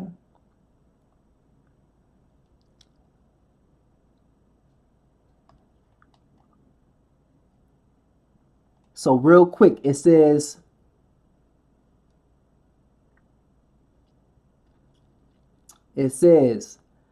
this great and terrible beast already has their Roman Catholic religion, which is the largest in the world, which has deceived and indoctrinated the world with blasphemous false teachings and is responsible for all Protestant denominations, sending billions of harmless individuals down the path of eternal damnation. That's why we're doing these programs, to help wake people up. Yet, the masses are oblivious to this crafty deception and therefore supports the Antichrist system over the truth of God's word. This manipulative false doctrine not only brainwashes the world, but it also makes mass merchants depend on the continuation of false religion, Sunday services, Christmas, Easter, Halloween, etc., as the sales from these ungodly traditions plays a major role in the global economy. They already have the economy euro, right? So they have the religion and they have the economy, because remember, they have to They're gonna make people bow down to them, and if you don't, you won't be able to buy or sell. So they need that economic control, which is why we read about the universal basic income. But it starts with their home base, which they have the euro from since 2002, right? And from Fox News, it tells you that for the first time since the era of the Roman Empire, all of Europe is using one currency. In this case, rainbow-colored banknotes called euros, brothers and sisters. And they told you that's from the first time since the Roman Empire, because we know the Roman Empire has to be revived. All we're waiting on now is their army. So it says, remember, this Roman Empire beast got wounded in 76 AD, losing its military might. That is how America was able to take the lead in the West for world dominance, right? Because once they got England off their back, America was able to take the lead as the world power. And of course, the biggest threat against the quote-unquote West, because remember, America's like mini Rome, the biggest threat was obviously Russia outside of the US, Russia and China, right? It says, however, according to prophecy, Rome has to rise, and this is why in these last days we see America is rapidly declining. Not only does the various inequalities and disparities, racial uprisings, economic climate, flawed education system, judicial prison system, misleading media networks, and the poor quality of food hint to such a fall. But even when we reflect on ancient Rome and major empires of history, we see that they usually crumble and fall from within. America is a waning empire. This is giving room for Rome to rise, right? Thus, a true European army is the last thing the EU needs for Rome to be revived and be a force to be reckoned with. We see now, thanks to President Macron, it will only be a matter of time until the wound of the Roman Empire is fully healed with military might. This is why we read about those 10 nations that are going to give their sovereignty, their power, and their strength over unto the beast, which is the Roman Empire. So to summarize, it says the army of Rome will be the 10 United States of Europe. It is only a matter of time before the EU's army is set up. Just as the euro was introduced for the first time since the Roman Empire, likewise, we have not seen a united European army like this since the days of ancient Rome. The revived Roman Empire will control this EU army and the euro currency. This is the only way the Pope will be able to enforce the mark of the beast and deny all within his reach the right to buy or sell anything without receiving his mark. Okay, and this is what we just read in our last article, that many are unaware that the EU was founded on the Treaty of Rome. So we know that the same EU is going to have 10 nations and give their armies unto who? The revived Roman Empire. So now that finally brings us to our last bit of this connection, because we see that in this day, in recent news, that the president of Ukraine, Zelensky, calls for creation of European army, just like Macron did. So you see, we are getting closer and closer as he warns Russia is not preparing for dialogue.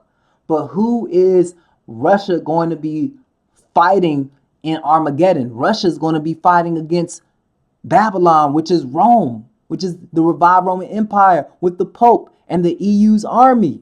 So they're getting ready for Armageddon, brothers and sisters. You see how that works?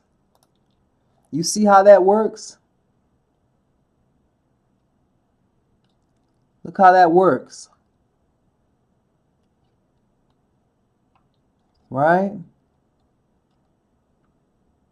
That's how that works, brothers and sisters.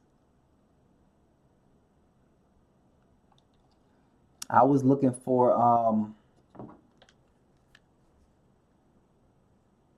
one second.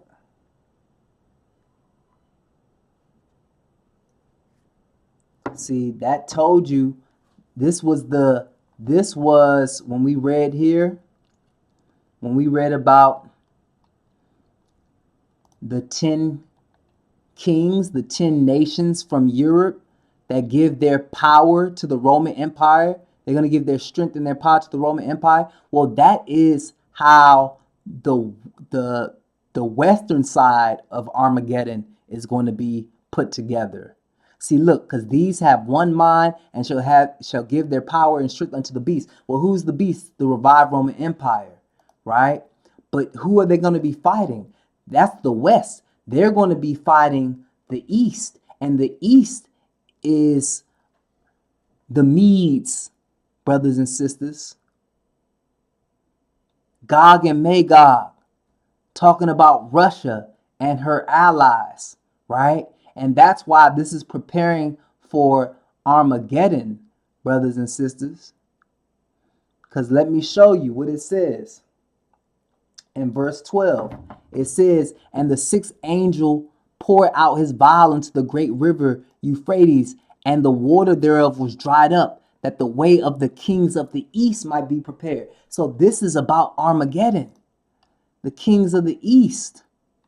And look what happened. And I saw 3 unclean spirits, like frogs, come out of the mouth of the dragon and out of the mouth of the beast. The dragon is Satan. The beast is that 10th leader we're waiting for to help revive the Roman Empire. Mussolini was the 9th. We're looking for the political emperor type man, which is the 10th, who's going to assist the Pope. And who is the Pope? Out of the mouth of the false prophet. And they are going to be gathered at the valley of Megiddo, which is Armageddon, which is in the valley of Jezreel, brothers and sisters. For they are the spirits of devils working miracles, which go forth unto the kings of the earth and of the whole earth to gather them to the battle of the great day of God Almighty. Eventually, they are going to turn from fighting each other, which this is the east and the west. Remember, the east, the kings of the east got their armies, right? That's why that's the greatest threat to the West today is the East, which is Russia. We know Vladimir Putin is still over Russia and has great power, great technology, a great army, a great military, great allies. And they're going to be fighting the West, which is the revived Roman Empire. And then eventually they're going to try to fight God, brothers and sisters, which is the battle of that great day of God Almighty. Brothers and sisters, that's why this European army is so important, right? Because look what's going to happen. And he gathered them together into a place called, in the Hebrew tongue, Armageddon. That's where Jehovah will judge, brothers and sisters. So now we can see as we get closer, Zelensky calls for creation of European army as he warns Russia is not preparing for dialogue. So they know we're getting closer to that kings of the east versus the west, brothers and sisters. You see that? Because eventually, we know that Ukraine and Russia was together at one point. That's why Russia was able to annex Ukraine, right? But ultimately, what this is pushing towards is that same call that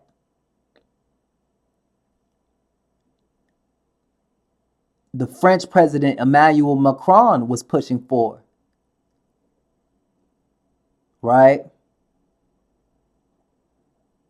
And even Macron was worried about Russia.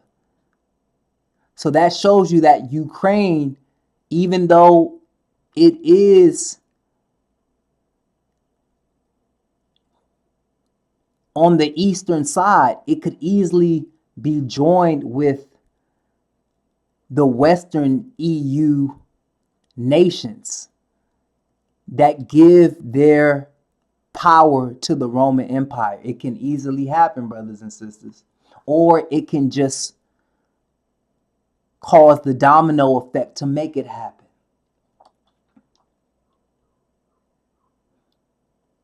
Because the Bible doesn't say which 10 nations, but we know they're coming out of Europe. Okay? And the European Union is mixed up of a lot of European nations, brothers and sisters. So let's hear about it, and we'll close out with that, okay? Because you got to understand what's coming down the pipeline. All right? And we're almost done.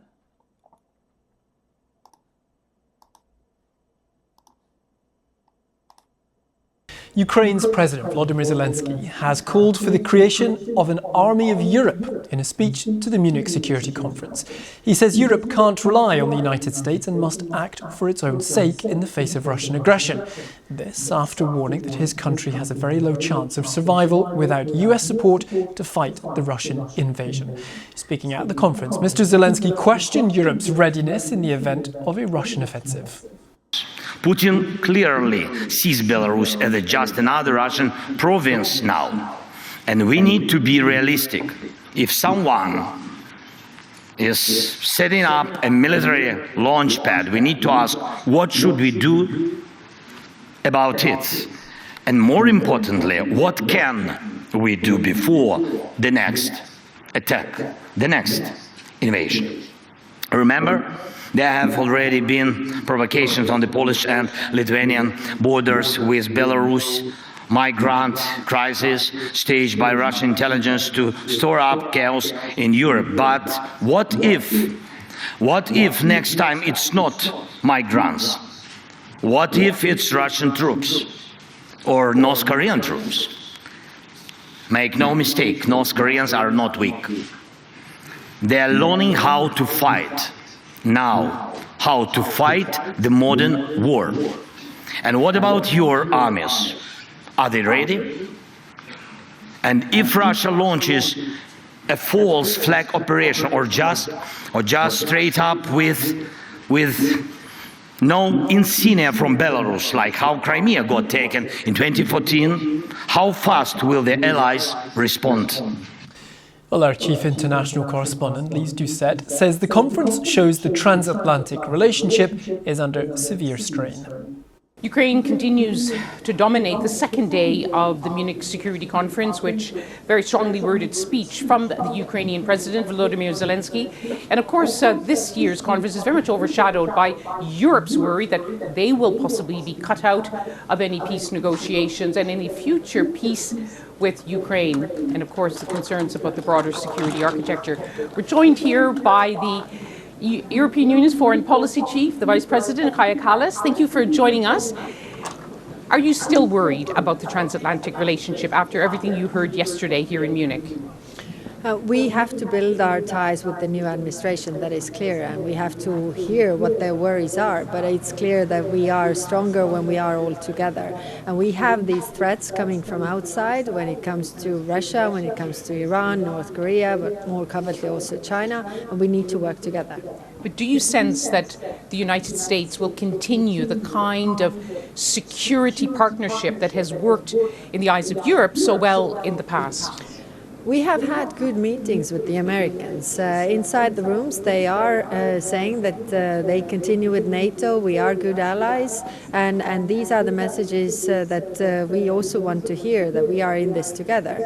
Of course, publicly, they are also acting, and addressing their domestic public, which is sometimes a bit different. The message from America is that Europe has to do much more. You have to increase your defense spending. You even have to look at your own societies. Is Europe going to step up? We have heard this before when President Trump was in the office last time. And since then, a lot has changed because Europeans have heard the message loud and clear. We have stepped up our defense spending. We are doing more, but of course, in the situation where Russia is investing more than 9% of its GDP on military, we need to do more ourselves as well. So we need to do this, but we also need to do it together with the Americans. The main message from President Zelensky, one of the main messages, is that he needs security guarantees. The message we're getting from the United States now is any kind of security force in the event of a peace deal will be European-owned, European-led and paid for. Can Europe do it alone? The strongest security guarantee there is, and actually the cheapest security guarantee there is the NATO membership. Because we know that those countries covered by the NATO's umbrella do not have war. And of course, if we discuss the security guarantees, then we really need to answer the questions, what are these security guarantees? And of course, we need to do them together with the Americans. Europe is doing a lot. If you think about the helping Ukraine, we have helped them with 134 billion euros, whereas Americans have also done their share, and we need to do this together. Kai Kallis there speaking to the BBC's Lise Doucet. Look, you're not actually going to get anything done by watching another YouTube video. In fact, you're literally only...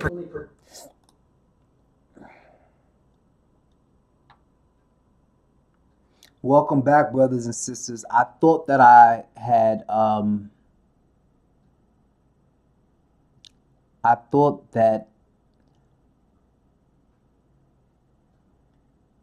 I muted my mic, but I didn't. So just in case that was not clear or if there was an echo, because I don't know, because I'm recording this, I will play that again, because we have to realize that this is literally the setup for the kings of the East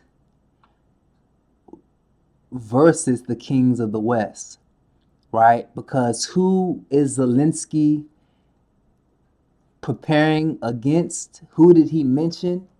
And who did they just mention? They mentioned that their enemies that they need to be prepared for is Russia, Iran, North Korea, China. And did you even hear how he mentioned how North Korea is not weak anymore? See, this is all according to Joel 3. The Lord is preparing the Gentiles, just like the kings of the East are preparing. Let the weak say, I am strong. They're coming together to prepare for that great day, that battle against God Almighty. We have the kings of the East ready, and now the kings of the West, or the revived Roman Empire, is getting ready. And before I play that again one more time, I want to show you something, because you might think, well, Ukraine isn't part of the EU, but like I told you, they can easily become part of the EU, because let's show you what Ukraine actually is.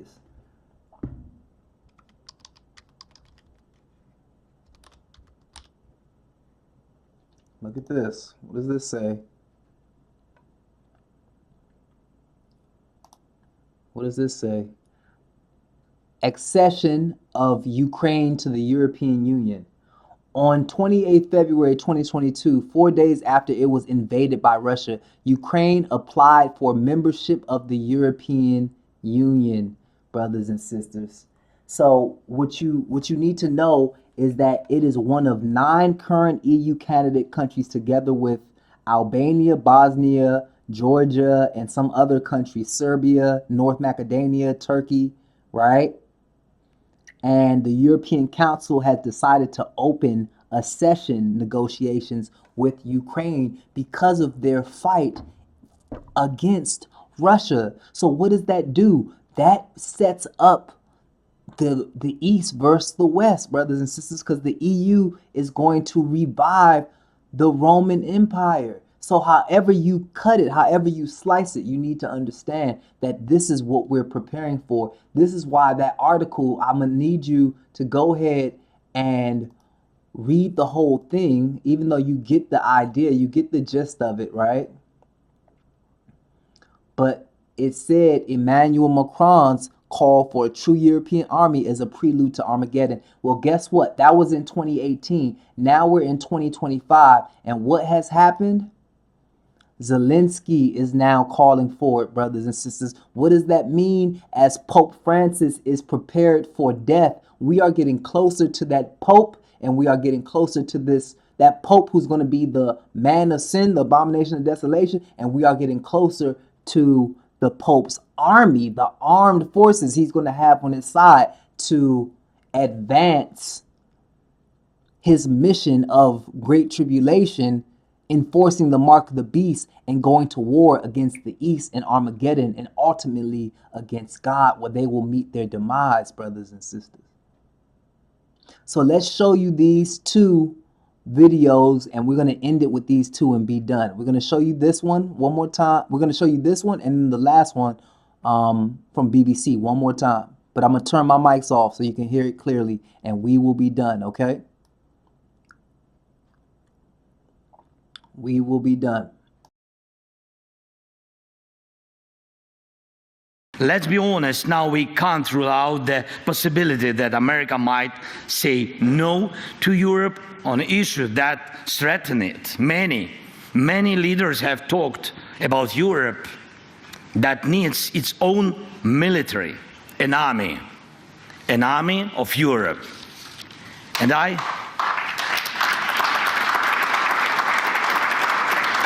I really believe that time has come. The armed forces of Europe must be created. This is 3 years of full-scale war have proven that we already have the foundation for a united European military force. And now, as we fight this war and lay the groundwork for peace and security, we must build the armed forces of Europe so that Europe's future depends only on Europeans, and decisions about Europe are made in Europe. And without a European army, that is impossible. Once again, this isn't about replacing the alliance. This is about making Europe's contribution to our partnership equal to America's. And with involvement from American businesses. A few days ago, President Trump told me about his conversation with Putin. Not once did he mention that America needs Europe at the table. That says a lot. The old days are over when America supported Europe just because it always had. And this is not just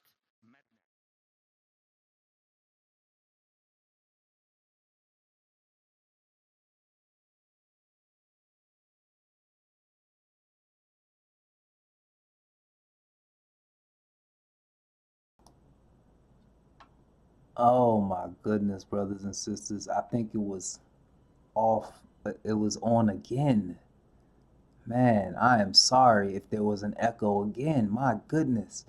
Let me, my goodness. I pressed the wrong button. I'm sorry, brothers and sisters. Well, long story short, you really want to go ahead and watch the video lesson about the healing of the beast Rome, right? And we have some newer versions of that. If you go over to our YouTube pages, you will see some of the current lessons of how Rome has to be revived. For example, let me just show you something. If you go over to... Hey there, no need to adjust your TV. It's Ryan Reynolds with Mint Mobile. But if you go to... Oh, okay, even if you go here. All right. We got ICJ, DC,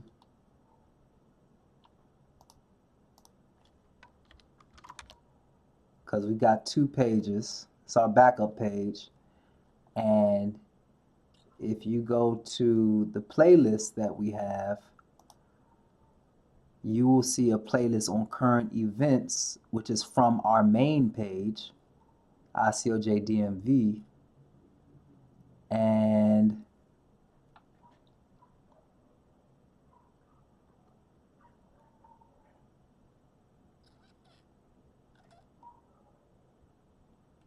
well, here's one example. We got a playlist. Yep, the revival of the Roman Empire. It is on the ICOJ DMV main page, but it is all, you can access it on ICOJ DC's page, which is our backup page, and you will see all of these lessons that will really show you this revival. You have 2 great lessons out of Toronto, 3 right here that you can see, from abomination of desolation to the wilderness of the people. Amazing. The times of the Gentiles, those are the Europeans. Rome is rising by Brother Elijah, who did that 11 months ago, right, in Toronto. And then you have the 2300 days from Brother Nate, right? So, and then you have the history that you will put all of this together, brothers and sisters. But you got to know that America is declining and Rome is rising. See, Rome has to rise, brothers and sisters. Let's see if we can hear Brother Elijah speak a little bit on it. Wait on the Lord. Is of the Jews in John 4. Listen. But you got Let's listen up. Rome, the Roman Catholic Church, that says openly, don't try to hide it, salvation is of Rome. And you have to come to that church, recognize the primacy of the Pope. That's in their literature, to get salvation. Even they even knock on other Christian churches. They said, y'all kind of close, but y'all got to come down and recognize. If you call yourself a Christian, that's good. But if you don't recognize the primacy of the Pope, you defective. This is what they say. So, and that is not what the Bible is saying. But people don't know that the world is ran the way it's ran because it's ruled by an empire that started ruling over 2,000 plus years ago. And that's the Roman Empire. So everything kind of connected. Last night was the Lord is going to send another brother, Moses. Jesus is a prophet like Moses, and he going to come and deliver us basically from Rome, from the world at large in the end. So in that respect, it's kind of connected. But what we're dealing with today is showing that Rome haven't went nowhere after 2,000 years. The Roman Empire, most people, you can learn about that in school, in history book. You can learn about the Roman Empire, but the average individual think that the Roman Empire is pretty much extinct and is no more in existence. But actually, that couldn't be further from the truth, because the Lord is talking about Rome all the way down to Jesus' return to do what he got to do. He's talking about Rome in control. Yeah, they lost a measure of control, but they kept enough to put it all back together. So, right now, we left the States, United States, and came across the border. So we in Toronto, Mississauga. You say, well, this is just, it's ran by, the government in Canada. And, we say, well, the United States run themselves. But actually, all of these Gentile nations that's here, they are splendors from Rome. And that's why they still cater to the teaching, to the even the political landscape, they still cater to it.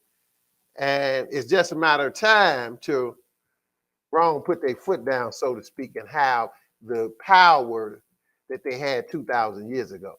Because these are just spinoffs. America is a spinoff of Rome. Canada, same thing, a spinoff of Rome. So that's the title, Rome is Rising, because it did take a blow years ago and kind of lost a great measure of power, but they did something different. They never disappeared. They still stuck around. They still, the thing they used was religion, not to die. And that brings us back to, I said the Catholic Church, but we accurately call it the Roman Catholic Church. Rome is rising, Revelation 17 and verse 8. Go ahead. The beast that thou sawest was and is not, and shall ascend out of the bottomless pit and go into perdition. And they that dwell on the earth shall wonder, whose name were not written in the book of life from the foundation of the world. Okay, go ahead. When they behold the beast that was and is not, and yet is. See, when you understand the Bible, get some understanding. This is really a magnificent verse because it's saying so much in one verse. What is it saying? It's talking about a beast first. And at face value, somebody might say, what it got to do with anything? What it got to do with Rome and anything? Look, when you know the Bible, you can see that the Lord often referred to empires, governments, rulerships as beasts.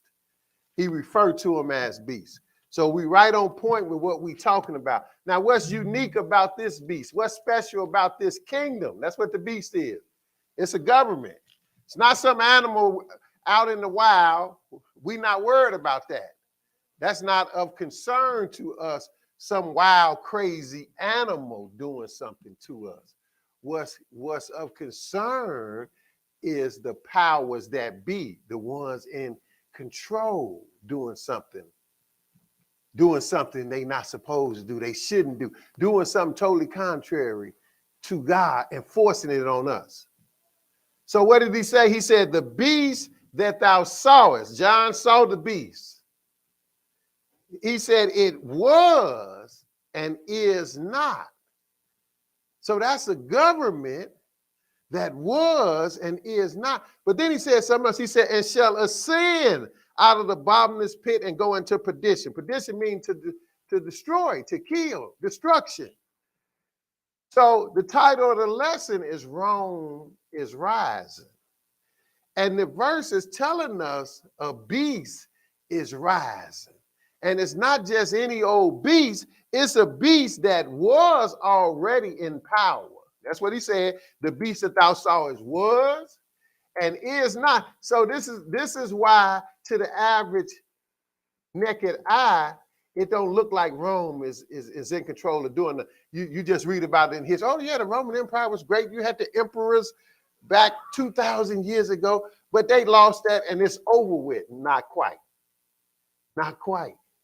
Because the Bible is telling us the beast was and is not, but he said, and shall ascend out of the bottomless pit. That means it's still here.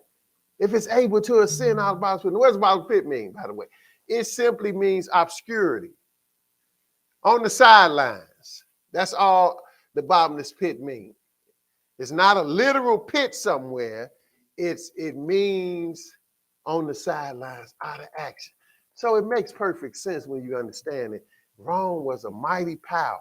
During the time of Jesus and the apostles, Rome was ruling everything with an iron fist. Rome was ruling. But then around 400 something, almost 500, what we call AD, the last emperor got knocked off the throne.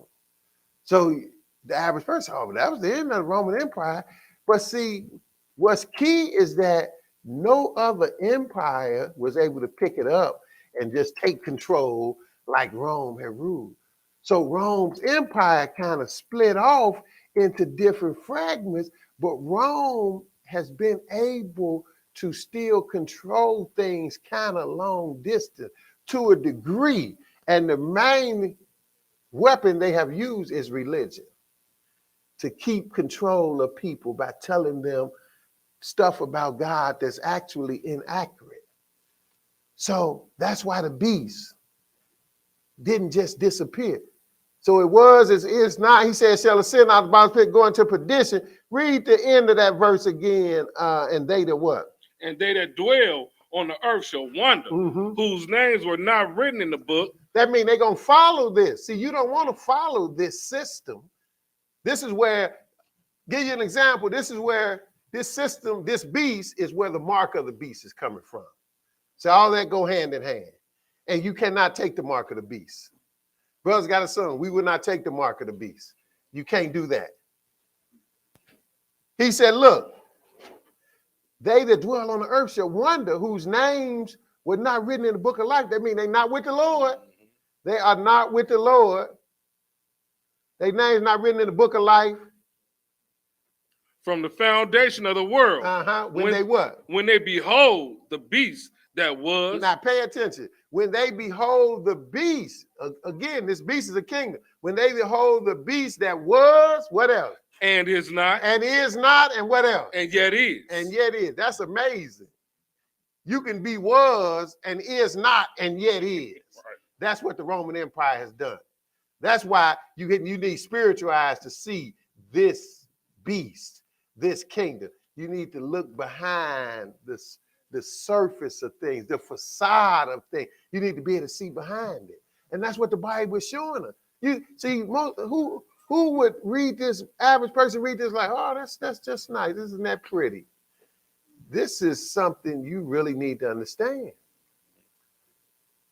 As a matter of fact, he's talking about the book of life and you not being in it for not recognizing this, going along with this. He said they're going to wonder when they behold the beast that was and is not and yet is. Let's go back to Daniel and see when the Lord called it all. How Rome even was foretold before they became a power. So we did a little black history, even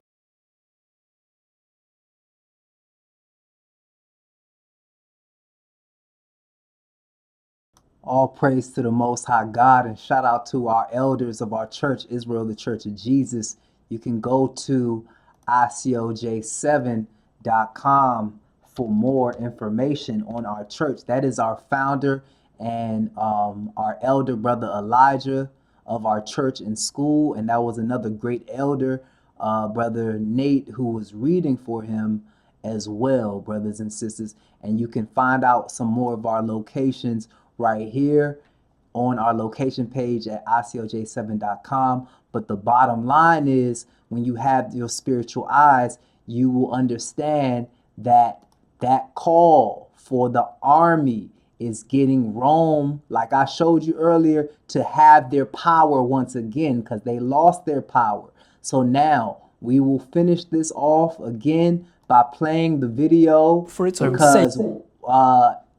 We will play this BBC video one more time so you can hear it without any interruption or echo, and hopefully help you connect the dots to see where Armageddon is going to, how Armageddon is going to take place between the East and the West, and the West is the revived Roman Empire through the EU, brothers and sisters, and that the EU is forming their army and getting prepared to build up so they can fight against the East, which is preparation for Armageddon.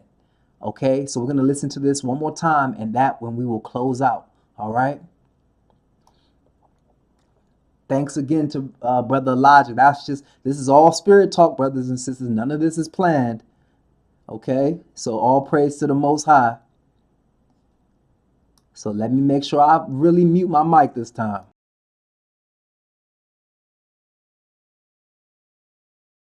Ukraine's President Volodymyr Zelensky has called for the creation of an army of Europe in a speech to the Munich Security Conference. He says Europe can't rely on the United States and must act for its own sake in the face of Russian aggression. This after warning that his country has a very low chance of survival without US support to fight the Russian invasion. Speaking at the conference, Mr. Zelensky questioned Europe's readiness in the event of a Russian offensive. Putin clearly sees Belarus as just another Russian province now.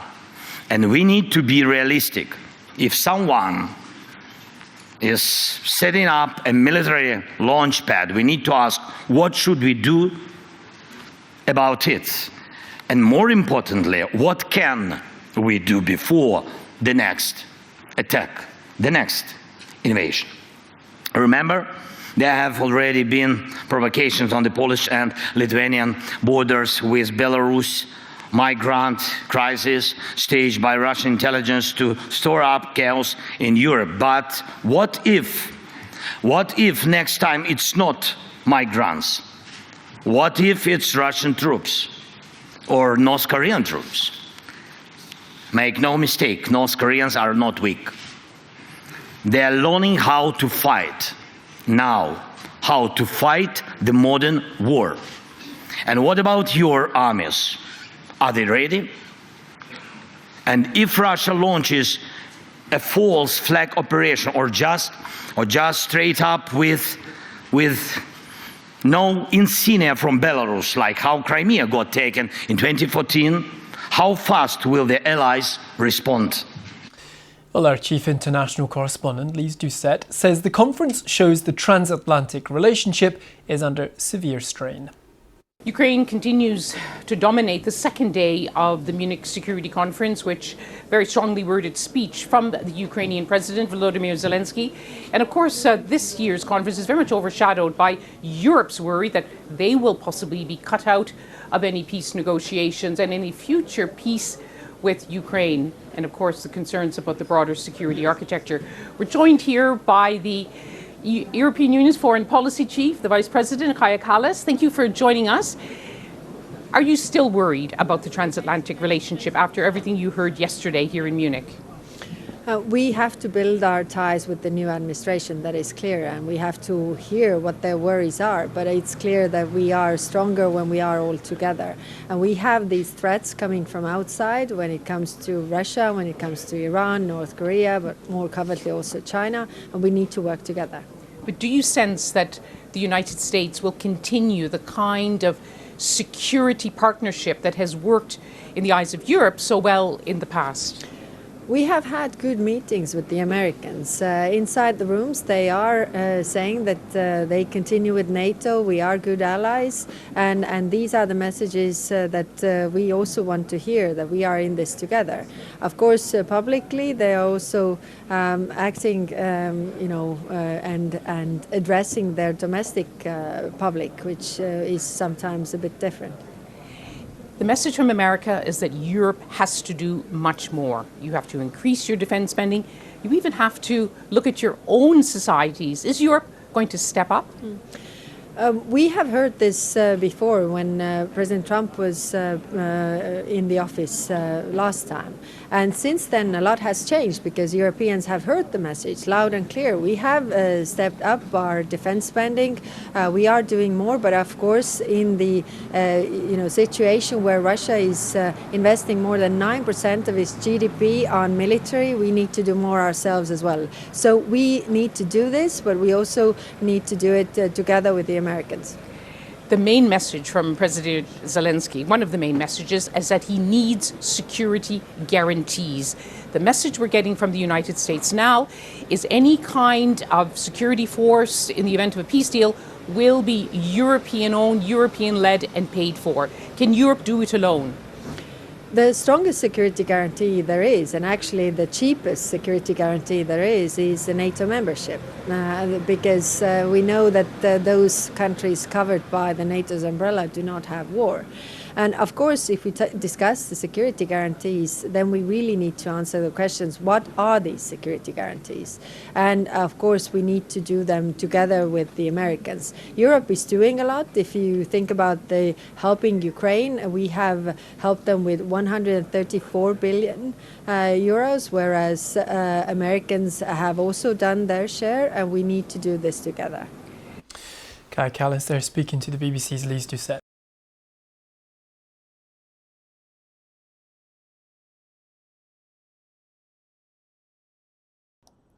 Hey, so as you can see, ultimately, brothers and sisters, Rome is indeed rising, brothers and sisters. So let's go to our last place, because we showed you that the East versus the West is going to meet at Armageddon. But let me just show you how this is all going to end. All right. Let me show you how it's all going to end. This was going to happen because this is what you just heard right now from the BBC, based on President Zelensky, who's the president of Ukraine, his declaration for a European army, which makes perfect sense with what everything that's going on in the world right now.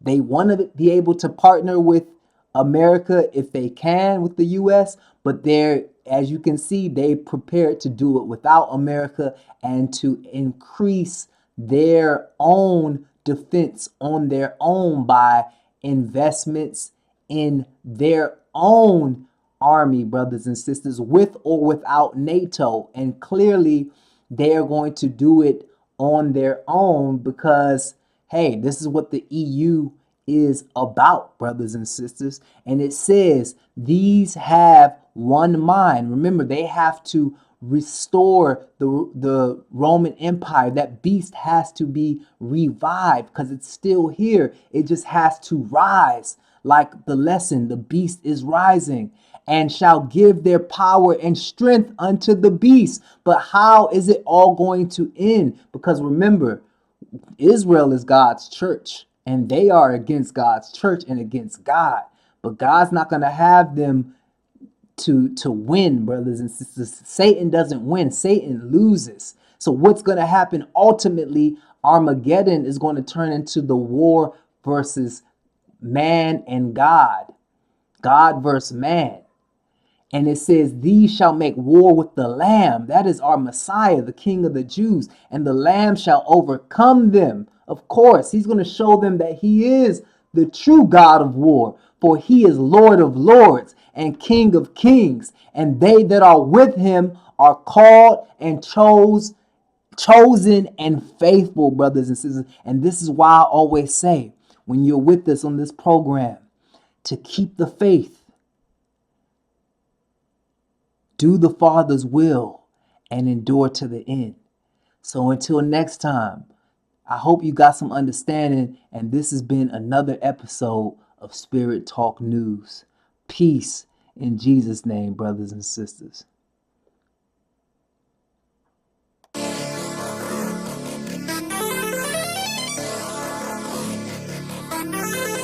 We closing it. We close it in. We close it in. I say once again, I'm yelling repent to the masses. Spirit war, let's begin. If it's beef, I'ma spin. I'm really feeling like Mike Jackson. Fake friends gon' pretend, but I'm yelling out cut, cause they really ain't about that action. Most High told me I'm the captain, so I make waves like I brought my stuff in. I'm reading map.